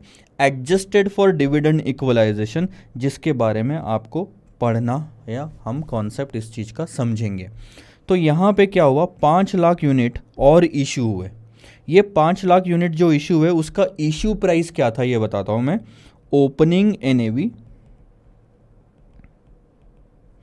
जो कंपनी में म्यूचुअल फंड में आया होगा, एंट्री लोड जो आया होगा, प्लस डिविडेंड इक्वलाइजेशन रिजर्व, ये DER लिख देता हूँ मैं, चलो थोड़ा अलग लिख देता हूँ।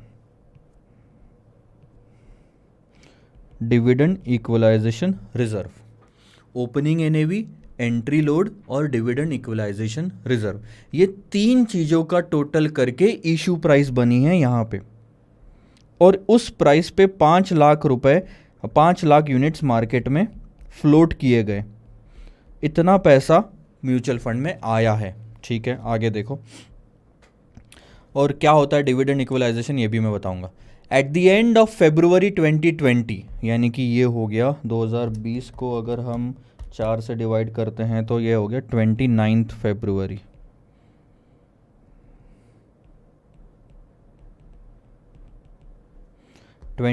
फरवरी को क्या हुआ?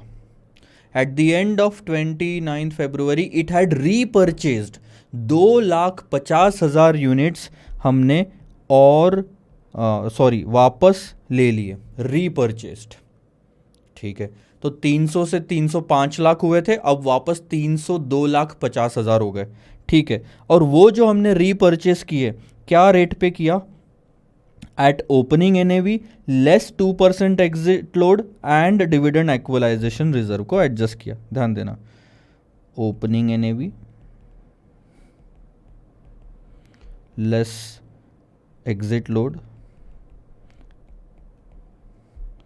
और डिविडेंड इक्वलाइजेशन रिजर्व, ये भी हमारे जेब से जाएगा। अच्छा, अब अगर ऐसा ध्यान दोगे तो एंट्री लोड ऐड करोगे, डिविडेंड इक्वलाइजेशन रिजर्व भी ऐड करोगे, लेकिन एग्जिट लोड माइनस करोगे, डिविडेंड इक्वलाइजेशन रिजर्व ऐड करोगे। ये हो गया आपका रीपरचेस प्राइस। ये देना पड़ेगा इतना प्राइस, यानी कि अगर म्यूचुअल फंड के इनफ्लो आउटफ्लो से बात करें तो ये जाएगा, ये आएगा और ये जाएगा। ठीक है, अब क्या होता है देखेंगे। Eight the end of March 2020 उसने डिस्ट्रीब्यूट कर दिया 70% ऑफ इट्स अवेलेबल इनकम। जितनी भी इनकम मार्च एंडिंग में थी उसका 70% बांट दिया गया। In respect of January to March quarter, नीचे दी गई इंफॉर्मेशन आपके काम आएगी। देखो, जनवरी से मार्च में 460 लाख रुपए से हमारे पोर्टफोलियो की वैल्यू एप्रिशिएट हुई है। अगर हम अब मार्च तक जाएं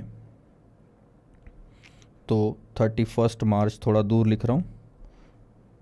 ठीक है, 31 मार्च में हमारे पोर्टफोलियो की वैल्यू एप्रिशिएट हुई है। पहले कितनी थी? 6075। वो पूरे क्वार्टर की बोल रहा है ना, पूरे क्वार्टर का इम्पैक्ट डाल रहा है। तो स्टार्टिंग तो क्वार्टर की यहीं से हुई थी। 6075 में आपका 460 लाख रुपए और ऐड हो जाएगा, यानी कि आपके जो पोर्टफोलियो की वैल्यू थी वो थी 6535 मार्च एंड पे। ठीक है, आगे जनवरी, फरवरी, मार्च, इन तीनों महीने में आपको इनकम आई, डिविडेंड वगैरह कुछ आया होगा 24 लाख, 36 लाख और 47 लाख का, तो वो दिया हुआ है। अब आपको क्या निकालना है, इनकम अवेलेबल फॉर डिस्ट्रीब्यूशन। ध्यान दो, आपके पास जितनी इनकम थी उसका 70% आप बांट चुके थे, यानी कि अगर आपने 100 रुपये कमाया उसमें से 70 बांट दिया तो 30 क्या हुआ, इनकम अवेलेबल फॉर डिस्ट्रीब्यूशन, वो हमें निकालना है। ठीक है, और issue price at the end of January, यानी कि एक आइटम तो वो यही पूछ रहा है, दूसरा आइटम ये पूछ रहा है रीपर्चेस प्राइस, और closing value of net assets eight the end of March. Closing value of net assets, ये हमारे नेट असेट्स है क्या 6535? नहीं सर, ये सिर्फ इन्वेस्टमेंट है, इसमें कैश बैलेंस, लाइबिलिटीज सब एडजस्ट होगा। ज़्यादा से ज़्यादा मैं आपको बताता हूँ, इसमें सिर्फ एक और चीज़ ऐड होगी, वो है कैश का बैलेंस, क्योंकि लाइबिलिटी वगैरह तो कुछ बची हुई नहीं है। ठीक है, अब ये सब शुरुआत करने से पहले मुझे लगता है आपको ये चीज़ समझने की ज़रूरत है, वो है डिविडेंड इक्वलाइजेशन रिजर्व। अब ध्यान देना मेरी बात पे,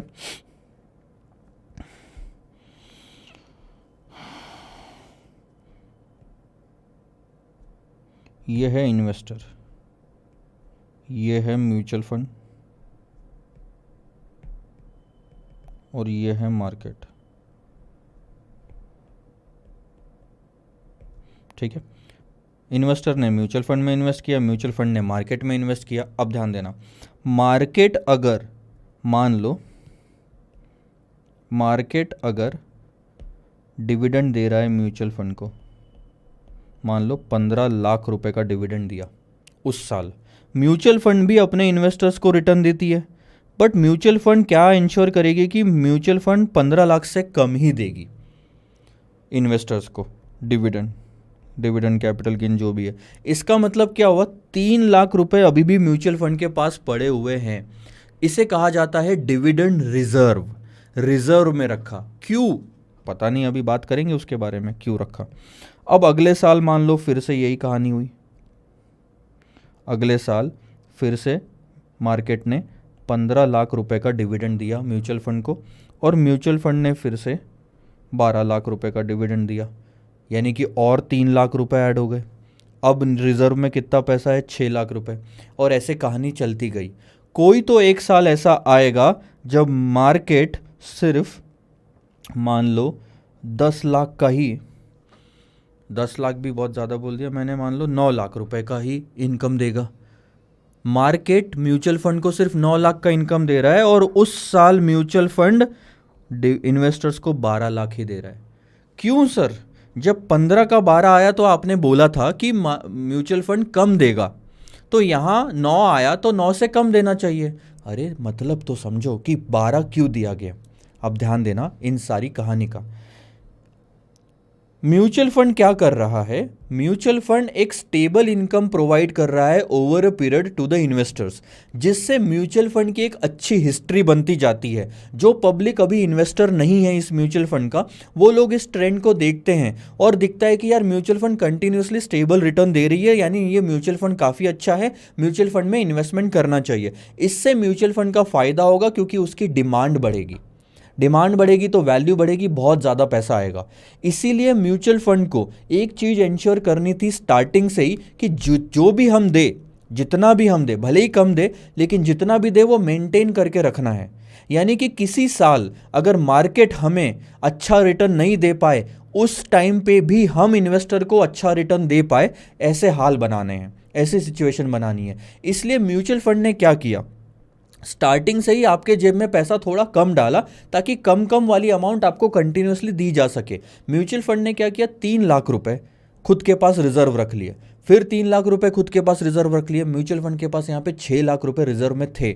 जब म्यूचुअल फंड को 9 लाख रुपए आए ना तीसरे साल में, तो म्यूचुअल फंड के पास 9 और 6 15 लाख हो गए, उसमें से 12 लाख आपको बांट दिए। अब म्यूचुअल फंड के पास 3 लाख का ही बैलेंस बचा हुआ है।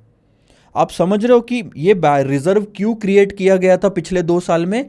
म्यूचुअल फंड को पता था कि कभी ना कभी तो मार्केट अपन को बुरे रिटर्न देगा, जब हालात खराब रहेगी तब भी हम इन्वेस्टर को एक स्टेबल इनकम प्रोवाइड कर सके। इसलिए डिविडेंड रिजर्व बनाया गया कि अगर यहाँ से कम रिटर्न आया तो रिजर्व का इस्तेमाल किया जाएगा, अगर 12 से ज़्यादा रिटर्न आएगा तो रिजर्व का इस्तेमाल नहीं करेंगे। लेट्स से फॉर एग्जाम्पल अगले साल आपको 14 का ही रिटर्न मिलता है, तो म्यूचुअल फंड फिर भी 12 का ही देगा, इसमें 2 और ऐड हो जाएंगे, अब 5 लाख हो गया रिजर्व। ये समझ आया कि रिजर्व क्यों क्रिएट किया जाता है। रिजर्व इस साल, अगले साल, उसके अगले साल इसलिए बनाया जाता है कि किसी साल अगर मार्केट से रिटर्न ठीक से नहीं मिले तो हमारी इतनी क्षमता हो, हमारी इतनी कैपेसिटी हो कि हम इन्वेस्टर को फिर भी उनका रिटर्न प्रोवाइड कर सके, क्योंकि हम नहीं चाहते कि हमारा ट्रैक रिकॉर्ड बिगड़े। भले ही मार्केट का बिगड़ा हो, यहाँ 15-15, 9-14 दिख रहा है, लेकिन हमारा नहीं बिगड़ना चाहिए, क्योंकि हमारा बिगड़ा तो इन्वेस्टर्स का हम ट्रस्ट खो बैठेंगे और इन्वेस्टर्स पैसा लेके चले जाएंगे वापस। ये है कॉन्सेप्ट। अब मैं बताता हूँ इस चीज़ का नुकसान। नुकसान यानी कि इस चीज़ का गलत फ़ायदा उठाते हैं कुछ लोग, और उस चीज़ का भी सॉल्यूशन है हमारे पास। यह है 1 साल, ठीक है। अब ये जो म्यूचुअल फंड 12 लाख का रिटर्न देते आ रहा था इन्वेस्टर को, मान के चलते हैं कि वो हर बार दिसंबर एंड में 12 लाख का इनकम प्रोवाइड करता है अपने इन्वेस्टर को, ठीक है। 12 लाख का इनकम प्रोवाइड करता है। अब आप देखो, मेरी बात को समझो। 12 लाख मतलब आप 12 रुपए समझो एक यूनिट पे। अब मान लो कि एक इन्वेस्टर है ए, जिसने जनवरी में यूनिट खरीदा था, और एक इन्वेस्टर है बी, जिसने अक्टूबर के एंड में 31 अक्टूबर ले लो, ये 1 जनवरी ले लो,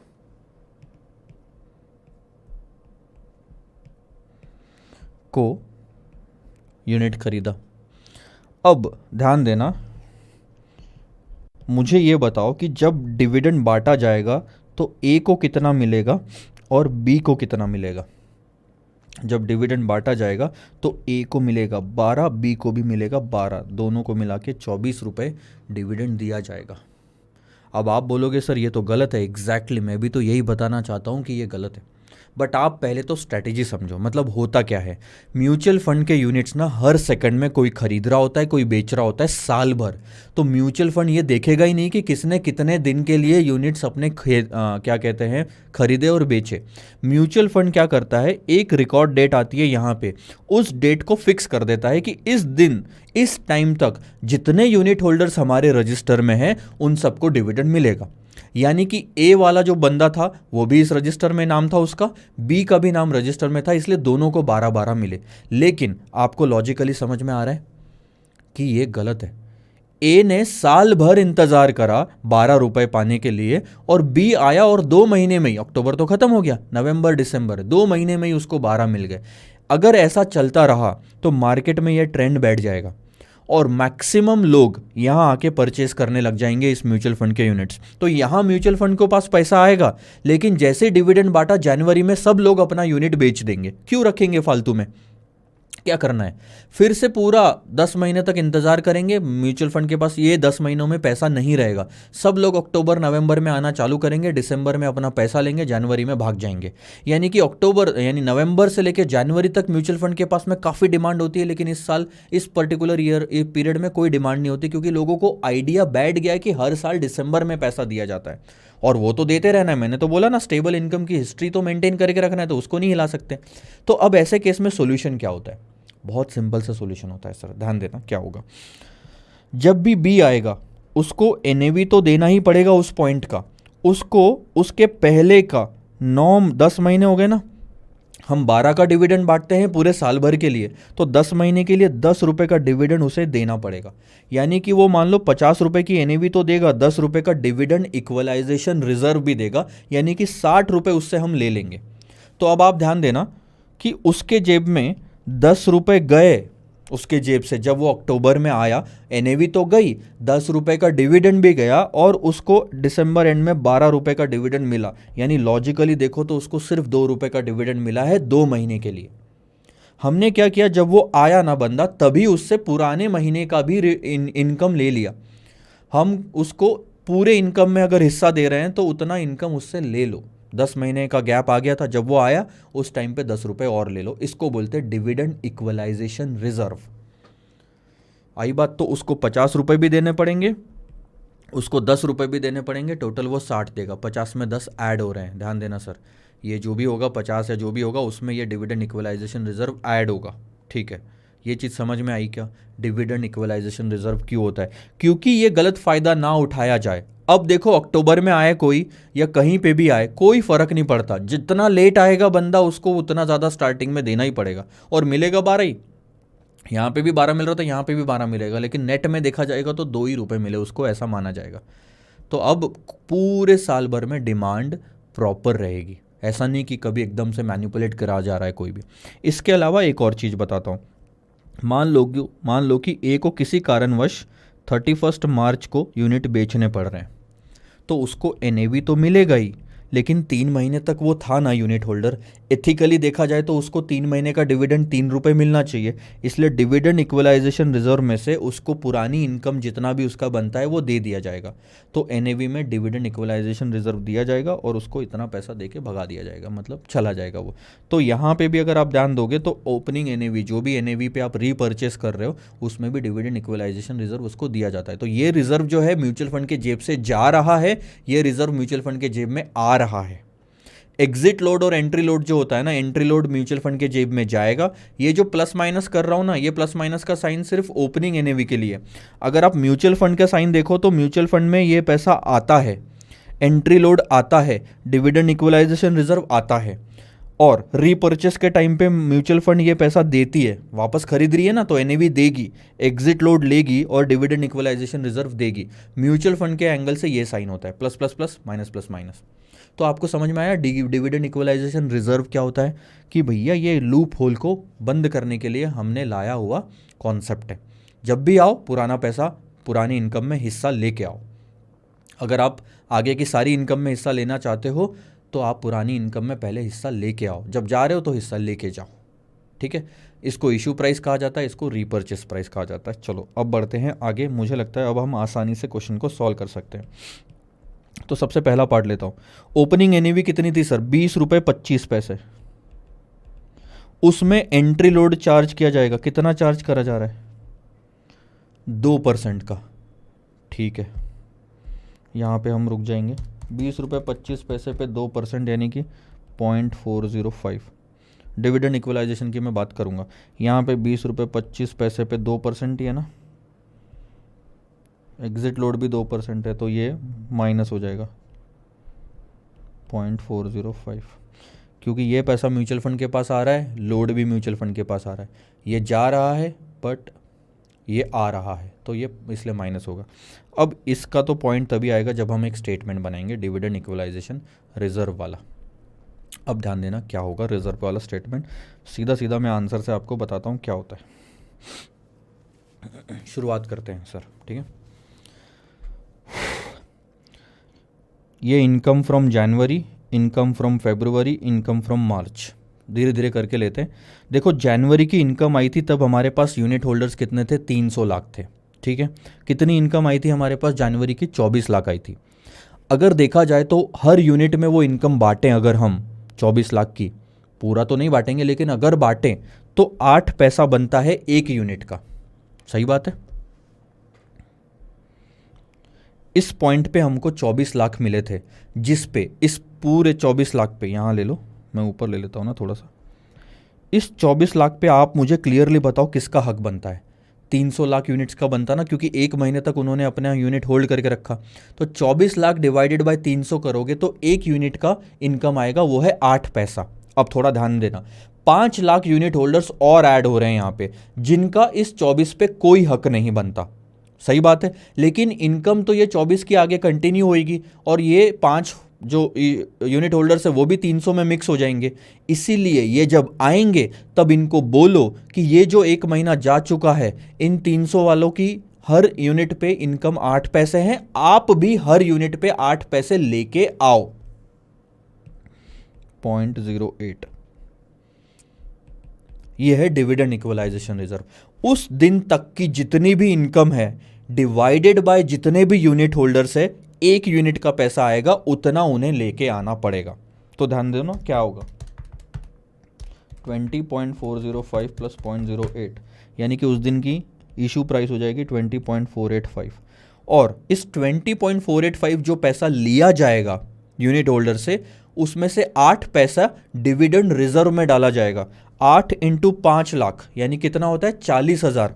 उस दिन से हमारी जो इनकम है वो हो जाएगी 24,40,000, क्योंकि इनकम और आई है। 24 लाख तो मार्केट से मिले, 40,000 इनसे मिले। अब इस पॉइंट के आगे से 24,40,000 की इनकम कहलाएगी 305 लाख यूनिट्स की। अभी भी आप डिवाइड करो तो बराबर सबका 8 पैसा बनता है। अब देखो 24 लाख पे 300 से डिवाइड करा तो 8 पैसा बना, और इसी 24 लाख पे 305 लाख यूनिट होल्डर्स को अगर हक दे देते तो हर एक का इनकम कम नहीं हो जाता? ये कितना हो रहा है 0.0787, कम नहीं हो जाता हर एक का? पुराने वाले अपनी इनकम क्यों कम करें? 8 पैसे से बिल्कुल 7 पैसे पे आ गए। पुराने वाले लोग कम नहीं करेंगे। अगर आप यूनिट बढ़ा रहे हो तो आप इनकम भी बढ़ाओ, तब जाके ये 8 पैसा आएगा 0.08। तो यही चीज़ हुआ यहाँ, ध्यान देना। हमने सबसे पहले निकाला कि 8 पैसा होता है, ठीक है। उसके बाद 5 लाख लोग आ रहे हैं, 8 पैसे के हिसाब से आप 40 लेके आओ। तो स्टेप्स बता रहा हूँ मैं, ध्यान देना। पहले तो ये स्टेप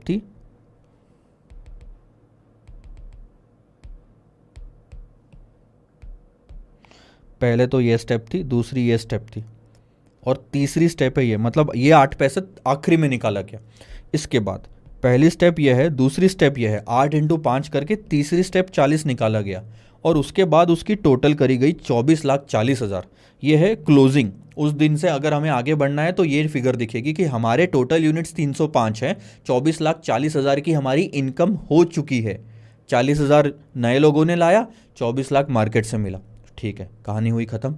अब 1 महीना और आगे बढ़ गया तो इनकम ऐड हो जाएगी, नहीं होएगी? अब 1 महीना हम आगे बढ़ गए ना, और 36 लाख। अब आप यहाँ पे आ जाओ। अब देखो 36 लाख की इनकम हुई है फेब में, तो इस पे हक किसका बनता है? इस पूरे 305 लाख यूनिट्स का बनता है, क्योंकि ये लोग थे ना पूरे महीने में, 300 वाले भी थे, 5 वाले भी थे, तो उन सब का हक बनता है। तो 36 लाख प्लस 24,40,000, अगर यहाँ तक की टोटल इनकम को देखें हम, तो वो हो जाती है सर 60,40,000। 60,40,000 और 305 लाख को अगर आप डिवाइड करोगे तो आपको पता चलेगा। देखो 60,40,000, ये पहली स्टेप, ये दूसरी स्टेप, और ये तीसरी स्टेप। तो आपको पता चलेगा अब हर यूनिट की इनकम 0.1980 बनती है। यहाँ पे कोई आएगा तो उसे हर यूनिट पे 0.1980 लाना पड़ेगा, कोई जाएगा तो उसे हर यूनिट पे 0.1980 दे दिया जाएगा। और यहाँ पे क्या हुआ? यहाँ पे कुछ यूनिट होल्डर्स छोड़ के चले गए। कितने unit holders sir? 2.5 lakh unit holders. तो उनको हमने इतना पैसा दे दिया, यानी कि पहली स्टेप 2.5 लाख, दूसरी स्टेप मल्टीप्लाइड बाय 0.1980, मैं ऐसा ले लेता हूँ इसको, ये सही रहेगा, इक्वल टू, यानी कि 0.4950 से इनकम हमने बांट दी बाहर जाने वालों को। तो 305 में से 2.5 लाख माइनस हो गया 302, और 60 में से ये माइनस हो गया 59, तो थोड़ी इनकम कम हो गई। यूनिट्स भी तो कम हो गए ना, उतने ही कम होंगे प्रोपोर्शनेटली कि टोटल अभी भी सबकी इनकम 0.1980 बची रहे। जितने यूनिट होल्डर्स बचे हैं उनकी इनकम उतनी ही है, ठीक है। अब हो गई हमारी टोटल इनकम 59.9050। अब आखिरी महीने की इनकम हम ऐड करते हैं मार्च महीने की, वो है 47 लाख। इसको निकालने की कोई ज़रूरत नहीं है वैसे। अब आपके पास 59 पहले थे, 47 आपने ऐड करे तो आपकी टोटल इनकम कितनी हो गई? 106,90,000। और उस टाइम पे कितने यूनिट होल्डर्स थे आपके? 302 लाख। तो हर यूनिट होल्डर की इनकम हो गई 0.3534, 35 पैसे। मानते हो बात को? अब ये तो कहानी खत्म हो गई ना। इसके बाद और क्या इनकम है? ना कोई यहाँ पे आ रहा है ना कोई जा रहा है। अगर ध्यान देना, मार्च एंड में भी अगर कोई आता तो हर यूनिट पे उसको 35 पैसे कंट्रीब्यूट करने पड़ते डिविडेंड इक्वलाइजेशन रिजर्व में। अगर कोई जाता तो उसको इतना मिल जाता, लेकिन ना कोई आया ना कोई गया, ना आगे कोई इनकम है। तो ये हो गई हमारी फाइनल इनकम। इसका ही 70% बोलते हैं कि हमने इन यूनिट होल्डर्स में बांट दिया, जिनका था उसको बांट दिया 70%, ठीक है। 74,8335। तो बचा कितना बैलेंस? 32 लाख। किसका? इन्हीं का ही है। बस पर यूनिट वैल्यू 35 पैसे से गिर के 1060 पे हो गई। बांटने के बाद अगर कोई अब आएगा ना मार्च एंडिंग में ही, तो अब उसे 35 पैसे लाने की जरूरत नहीं है। 35 में से 24 तो हमने उन लोगों को बांट दिया, अब 10 पैसा ही बचा है म्यूचुअल फंड में उनका। तो जो आएगा उसे 0.1060 लाना पड़ेगा, जो जाएगा वो 1060 लेके जाएगा। डिविडेंड इक्वलाइजेशन रिजर्व, ये है sir balance available for distribution. 32 lakh आपका पहला आंसर। इतना समझ में आया। ये देखो रीपर्चेस के टाइम पे, ये देख रहे हो dividend equalisation paid on repurchase, कितना पे किया हमने? जो 2.5 लाख लोग जा रहे थे उनका 2 महीने का इनकम था ना 0.1980, ये हमने पे किया, ध्यान देना। तो उनके 2 महीने का इनकम माइनस हो गया पॉइंट, ये ऐड होके उनको जाएगा ना। सो 20 रुपये 25 पैसे देना है, प्लस 0.1980 देना है, माइनस 0.405 लेना है। ये हो गई आपकी रीपर्चेस प्राइस, ये हो गई आपकी इशू प्राइस। समझ में आया क्या इतना कॉन्सेप्ट? अब देखो ओपनिंग एनएवी 20 रुपये 25, 0.405, एंट्री लोड आपने ऐड करा, उसके बाद 8 पैसे आपने हर एक से मंगाए, 8 × 5, ठीक है। तो ये टोटल आपका इशू प्राइस हो गया। उसके बाद ये देखो ओपनिंग एनएवी, देखो रीपर्चेस प्राइस और इशू प्राइस में क्लियर वर्डिंग लिखी हुई है ओपनिंग एनएवी पे होगा, इसलिए हमने दोनों बार एनएवी सेम ली। ये 0.405 जाएगा, 0.1980 उनको भी दिया जाएगा डिविडेंड इक्वलाइजेशन रिजर्व, ये सॉरी ये आएगा यूनिट होल्डर से जाएगा, हमारे पास आएगा म्यूचुअल फंड में। तो ये आपका हो गया रीपर्चेस, ठीक है, रीपर्चेस प्राइस। आखिरी क्वेश्चन बनता है कि मार्च एंड में बताओ sir closing value of the net assets क्या थी। एनएवी निकालनी है मार्च एंडिंग के। क्या करना है सर? कुछ नहीं करना, तो हाँ घर जाएं नहीं नहीं ऐसा भी नहीं है, कुछ नहीं करना सर। स्टार्टिंग से लेके एंडिंग तक कैश के जितने भी ट्रांजैक्शन हुए सब ऐड या लेस कर लो। पैसा दिया है तो लेस कर दो, आया है तो ऐड कर दो। मैं बताता हूँ आपको, 6 ट्रांजैक्शन टोटल है जो आपको याद आएंगे। जनवरी की इनकम, फरवरी की इनकम, मार्च की इनकम, तीनों आई थी ना, ठीक है, तीनों को ऐड कर लोगे। इसके बाद इशू प्राइस 20.485 इंटू 5 लाख आया था, फिर 2.5 लाख इंटू 20.043 गया था। इसके अलावा बताओ छठवा क्या है? इसके अलावा एक और चीज़ है सर जो आप भूल रहे हो यहाँ पे।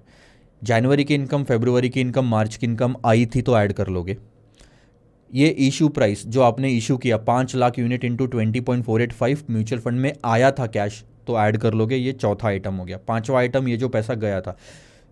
छठवा आइटम जो आपने 70% इनकम बांटी वो है 74 लैक्स की, 74.8335। इसके अलावा कोई भी कैश फ्लो नहीं हुआ है। जो भी है ये, जैसे 32 लाख बोलोगे तो ये इनकम नहीं है सर, ये बैलेंस है।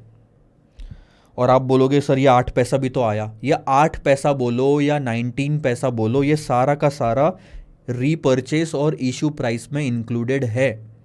अगर हम इसको 5 लाख से मल्टीप्लाई कर रहे हैं और वो पैसा आया बोल रहे हैं, इसका मतलब ये भी आया, ये भी आया, ये भी आया। मानते हो बात को? तो तीनों का एडजस्टमेंट ले लिया।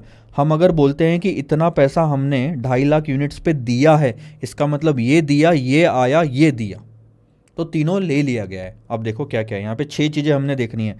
एक तो ये ओपनिंग था, इसकी वैल्यू 460 से बढ़ी, तो वो तो हमने ले लिया, नेट टोटल एसेट्स आपके। इसके अलावा जो कैश का बैलेंस है वो आपको यहाँ पे दिखेगा इतने लोग में, ठीक है। ये पहला आइटम, ये दूसरा आइटम, ये तीसरा आइटम, 3 महीने की इनकम। फिर चौथा आइटम जो आपने 5 लाख यूनिट्स इशू किए थे वो। छठवा आइटम जो आपने रीपर्चेस किया, सॉरी पांचवा आइटम जो आपने रीपर्चेस किया वो, और छठवा आइटम जो आपने इनकम डिस्ट्रीब्यूट की 74 लाख की। ये 6 का प्लस माइनस कर लो और यहाँ पे टोटल करोगे तो सर आएगी net assets 6620.734। Total net assets इतने, उस दिन आपकी वैल्यू कितने, यूनिट्स कितने थे? 300 में 5 ऐड हुए, 2.5 माइनस हो गए। 5 लाख आए थे, 2.5 लाख चले गए, 300 2,50,000। नेट असेट वैल्यू आपके आ गई 21.8867। ये बहुत आसान है। बस एक चीज़ का ध्यान रखना है, गलती वहाँ पे होगी, आप ना पता है ये वाला पार्ट छोड़ दोगे कैश फ्लो में लेने का। इंपॉर्टेंट पार्ट है, लिख के रखो। आपको इनकम तो याद रहेगी, रीपर्चेस और इशू भी याद रह जाएगा, शायद इनकम डिस्ट्रीब्यूटेड आप भूल जाओगे, और भूल गए तो फिर गड़बड़ है। तो कॉन्सेप्ट समझा सर आपको? डिविडेंड इक्वलाइजेशन रिजर्व क्या होता है? क्वेश्चन तो इतना डिफिकल्ट नहीं था पर समझना ज़रूरी था, ठीक है सर। इसके बाद जो अगला क्वेश्चन है मैं आपको बता देता हूँ। अगला क्वेश्चन ऑलरेडी हम एक ऐसा क्वेश्चन सॉल्व कर चुके हैं and it is very much similar to, I will tell you which question, पर फिर भी हम सॉल्व कर लेंगे। अगली बार से मैं उन दोनों क्वेश्चन को साथ में रख लूँगा और एक होमवर्क दे दूँगा, मेरे लिए भी कहानी थोड़ी सिंपल हो जाएगी। बताता हूँ स्टार्टिंग में था सर वो।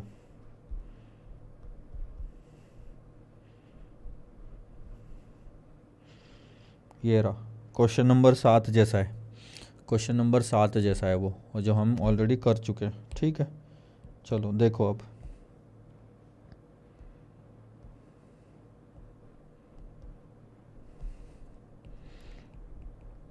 सिमिलर टू क्वेश्चन 7, ध्यान देना। हाँ, असेट मैनेजमेंट कंपनी है एक म्यूचुअल फंड की, उसने डिक्लेयर करा है डिविडेंड 9.98% का।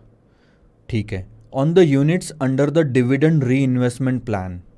डिविडेंड यहाँ पे री इन्वेस्ट होने वाला है sir, for the year ended 31 March 2021। जो इन्वेस्टर्स है are issued additional units for the dividend at the rate of closing NAV. जो भी क्लोजिंग एनएवी थी उस पे उन्होंने डिविडेंड को री इन्वेस्ट कर दिया, तो उन्हें एडिशनल यूनिट्स दिए गए। ठीक है, क्लोजिंग एनएवी पे फॉर द ईयर एंडेड। अब क्लोजिंग एनएवी है 24.95 की। ठीक है, अब ध्यान दो क्या हुआ पूरे इसमें, यहीं पे कर लूँ तो थोड़ा सही हो जाएगा। यहाँ पे आपने x यूनिट, ये n0 ले लो x, और NAV 0, इतना आपने पैसा डाला टोटल मिला के। ठीक है, इसके बाद क्या हुआ, 10 रुपये की भी फेस वैल्यू हम मानते हैं, यहाँ पे दिया हुआ है 10 रुपये की फेस वैल्यू, तो आपको डिविडेंड बांटा गया। डिविडेंड बांटा गया face value into dividend rate into x units पे, यानी कि 10 रुपये इंटू 9.98% इंटू एक्स। मानते हो बात को? और वो पैसा जितना भी आपको मिला आपने क्लोजिंग एनएवी पे इन्वेस्ट कर दिया, 24.95 रुपये।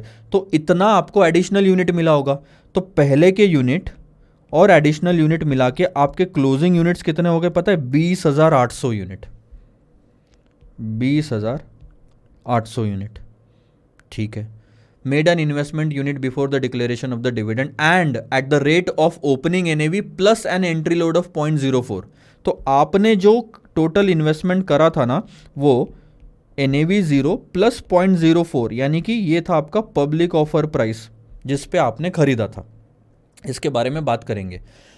अच्छा, the NAV has appreciated 25% during the year. Assume the face value of the unit as 10 rupees.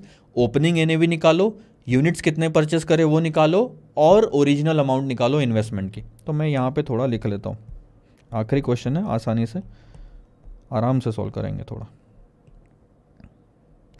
Sir यहाँ पे कुछ N0 था, यहाँ पे कुछ NAV 0 था, उसमें आपने एंट्री लोड ऐड करा होगा 0.04 का, और ये आपका इन्वेस्टमेंट था, नहीं ये आपका था पब्लिक ऑफर प्राइस, और पब्लिक ऑफर प्राइस को नंबर ऑफ यूनिट से मल्टीप्लाई करा तो आपका इन्वेस्टमेंट आया।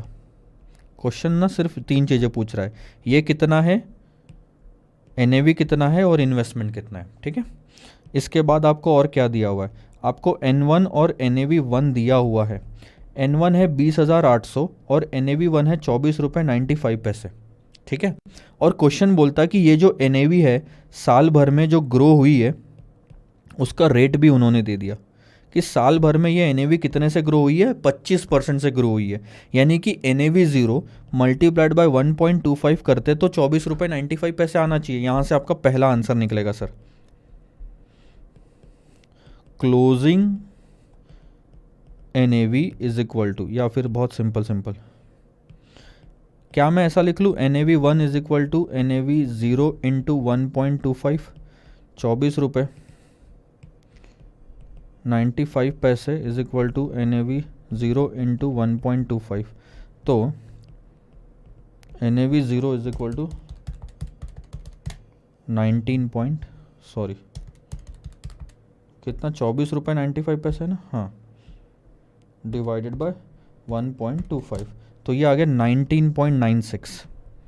पहला आंसर आपका क्या होना चाहिए, 19.96। अब ध्यान देना, उसी 19.96 में 4 पैसे ऐड करें तो 20 रुपये का आपका पब्लिक ऑफर प्राइस हो गया था।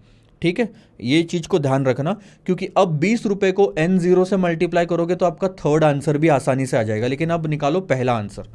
अब आप मान लो कि ये है X, किसका, म्यूचुअल फंड का, ना आपका ना मेरा, ये है X। ठीक है, अब यहां पे डिविडेंड बांटा गया। ठीक है, 20,800 यूनिट, ध्यान देना मैं कैसे निकाल रहा हूं, क्या मैं ऐसा लिख सकता हूँ, closing units is equal to opening units plus additional जो आपको मिला होगा? यस सर, बिल्कुल लिख सकते हो। इसके बाद ओपनिंग यूनिट्स को ले लेते हैं हम x प्लस एडिशनल यूनिट्स, यानी कि जितना भी डिविडेंड आपने री इन्वेस्ट करा है वो डिवाइडेड बाय उस दिन की एनएवी जो कि थी क्लोजिंग एनएवी। ठीक है सर, x प्लस डिविडेंड कितना मिला सर? 10 रुपए पे 9.98% मिला और एक यूनिट का था वो, x से मल्टीप्लाई करोगे तो x यूनिट्स पे आ जाएगा और उस दिन एनएवी थी 24 रुपये 95 पैसे। ऐसा मिला के 20,800 यूनिट्स आपके टोटल हो गए थे। अब आप इसमें से x निकाल सकते हो। ठीक है sir, 20,800 is equal to 24.95x plus 0.998x divided by 24 रुपये 95 पैसे। ये उधर जाके मल्टीप्लाई हो जाएगा तो ये आता है 5,18,960 is equal to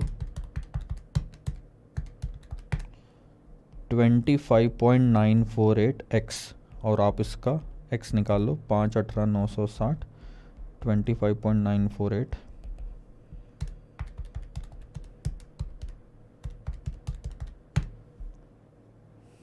20,000 x exact आ जाएगा आपका 20,000 की। ओपनिंग यूनिट्स आपके कितने थे?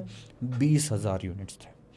कहानी ख़त्म। अब देख लो आपके यूनिट्स कितने निकल गए यहाँ पे, 20,000।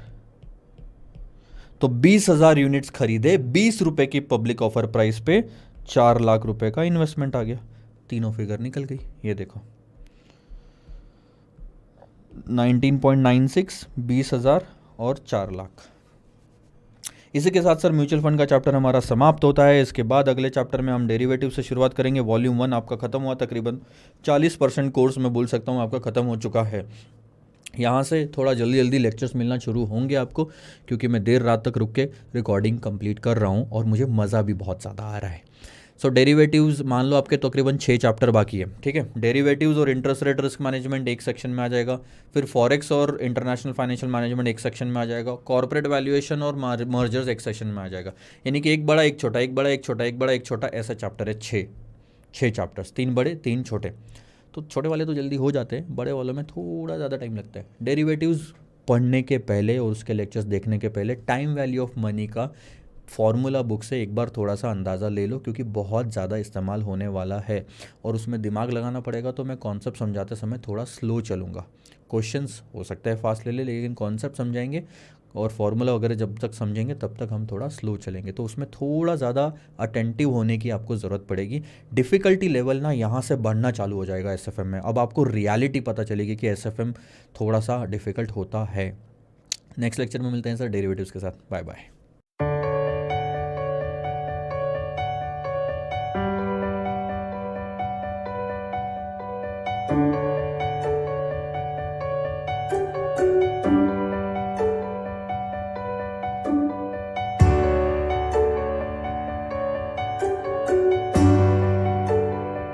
Patience.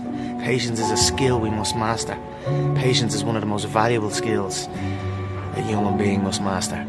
And I'm working hard to master it, and I feel I'm getting there, so time will show all of them.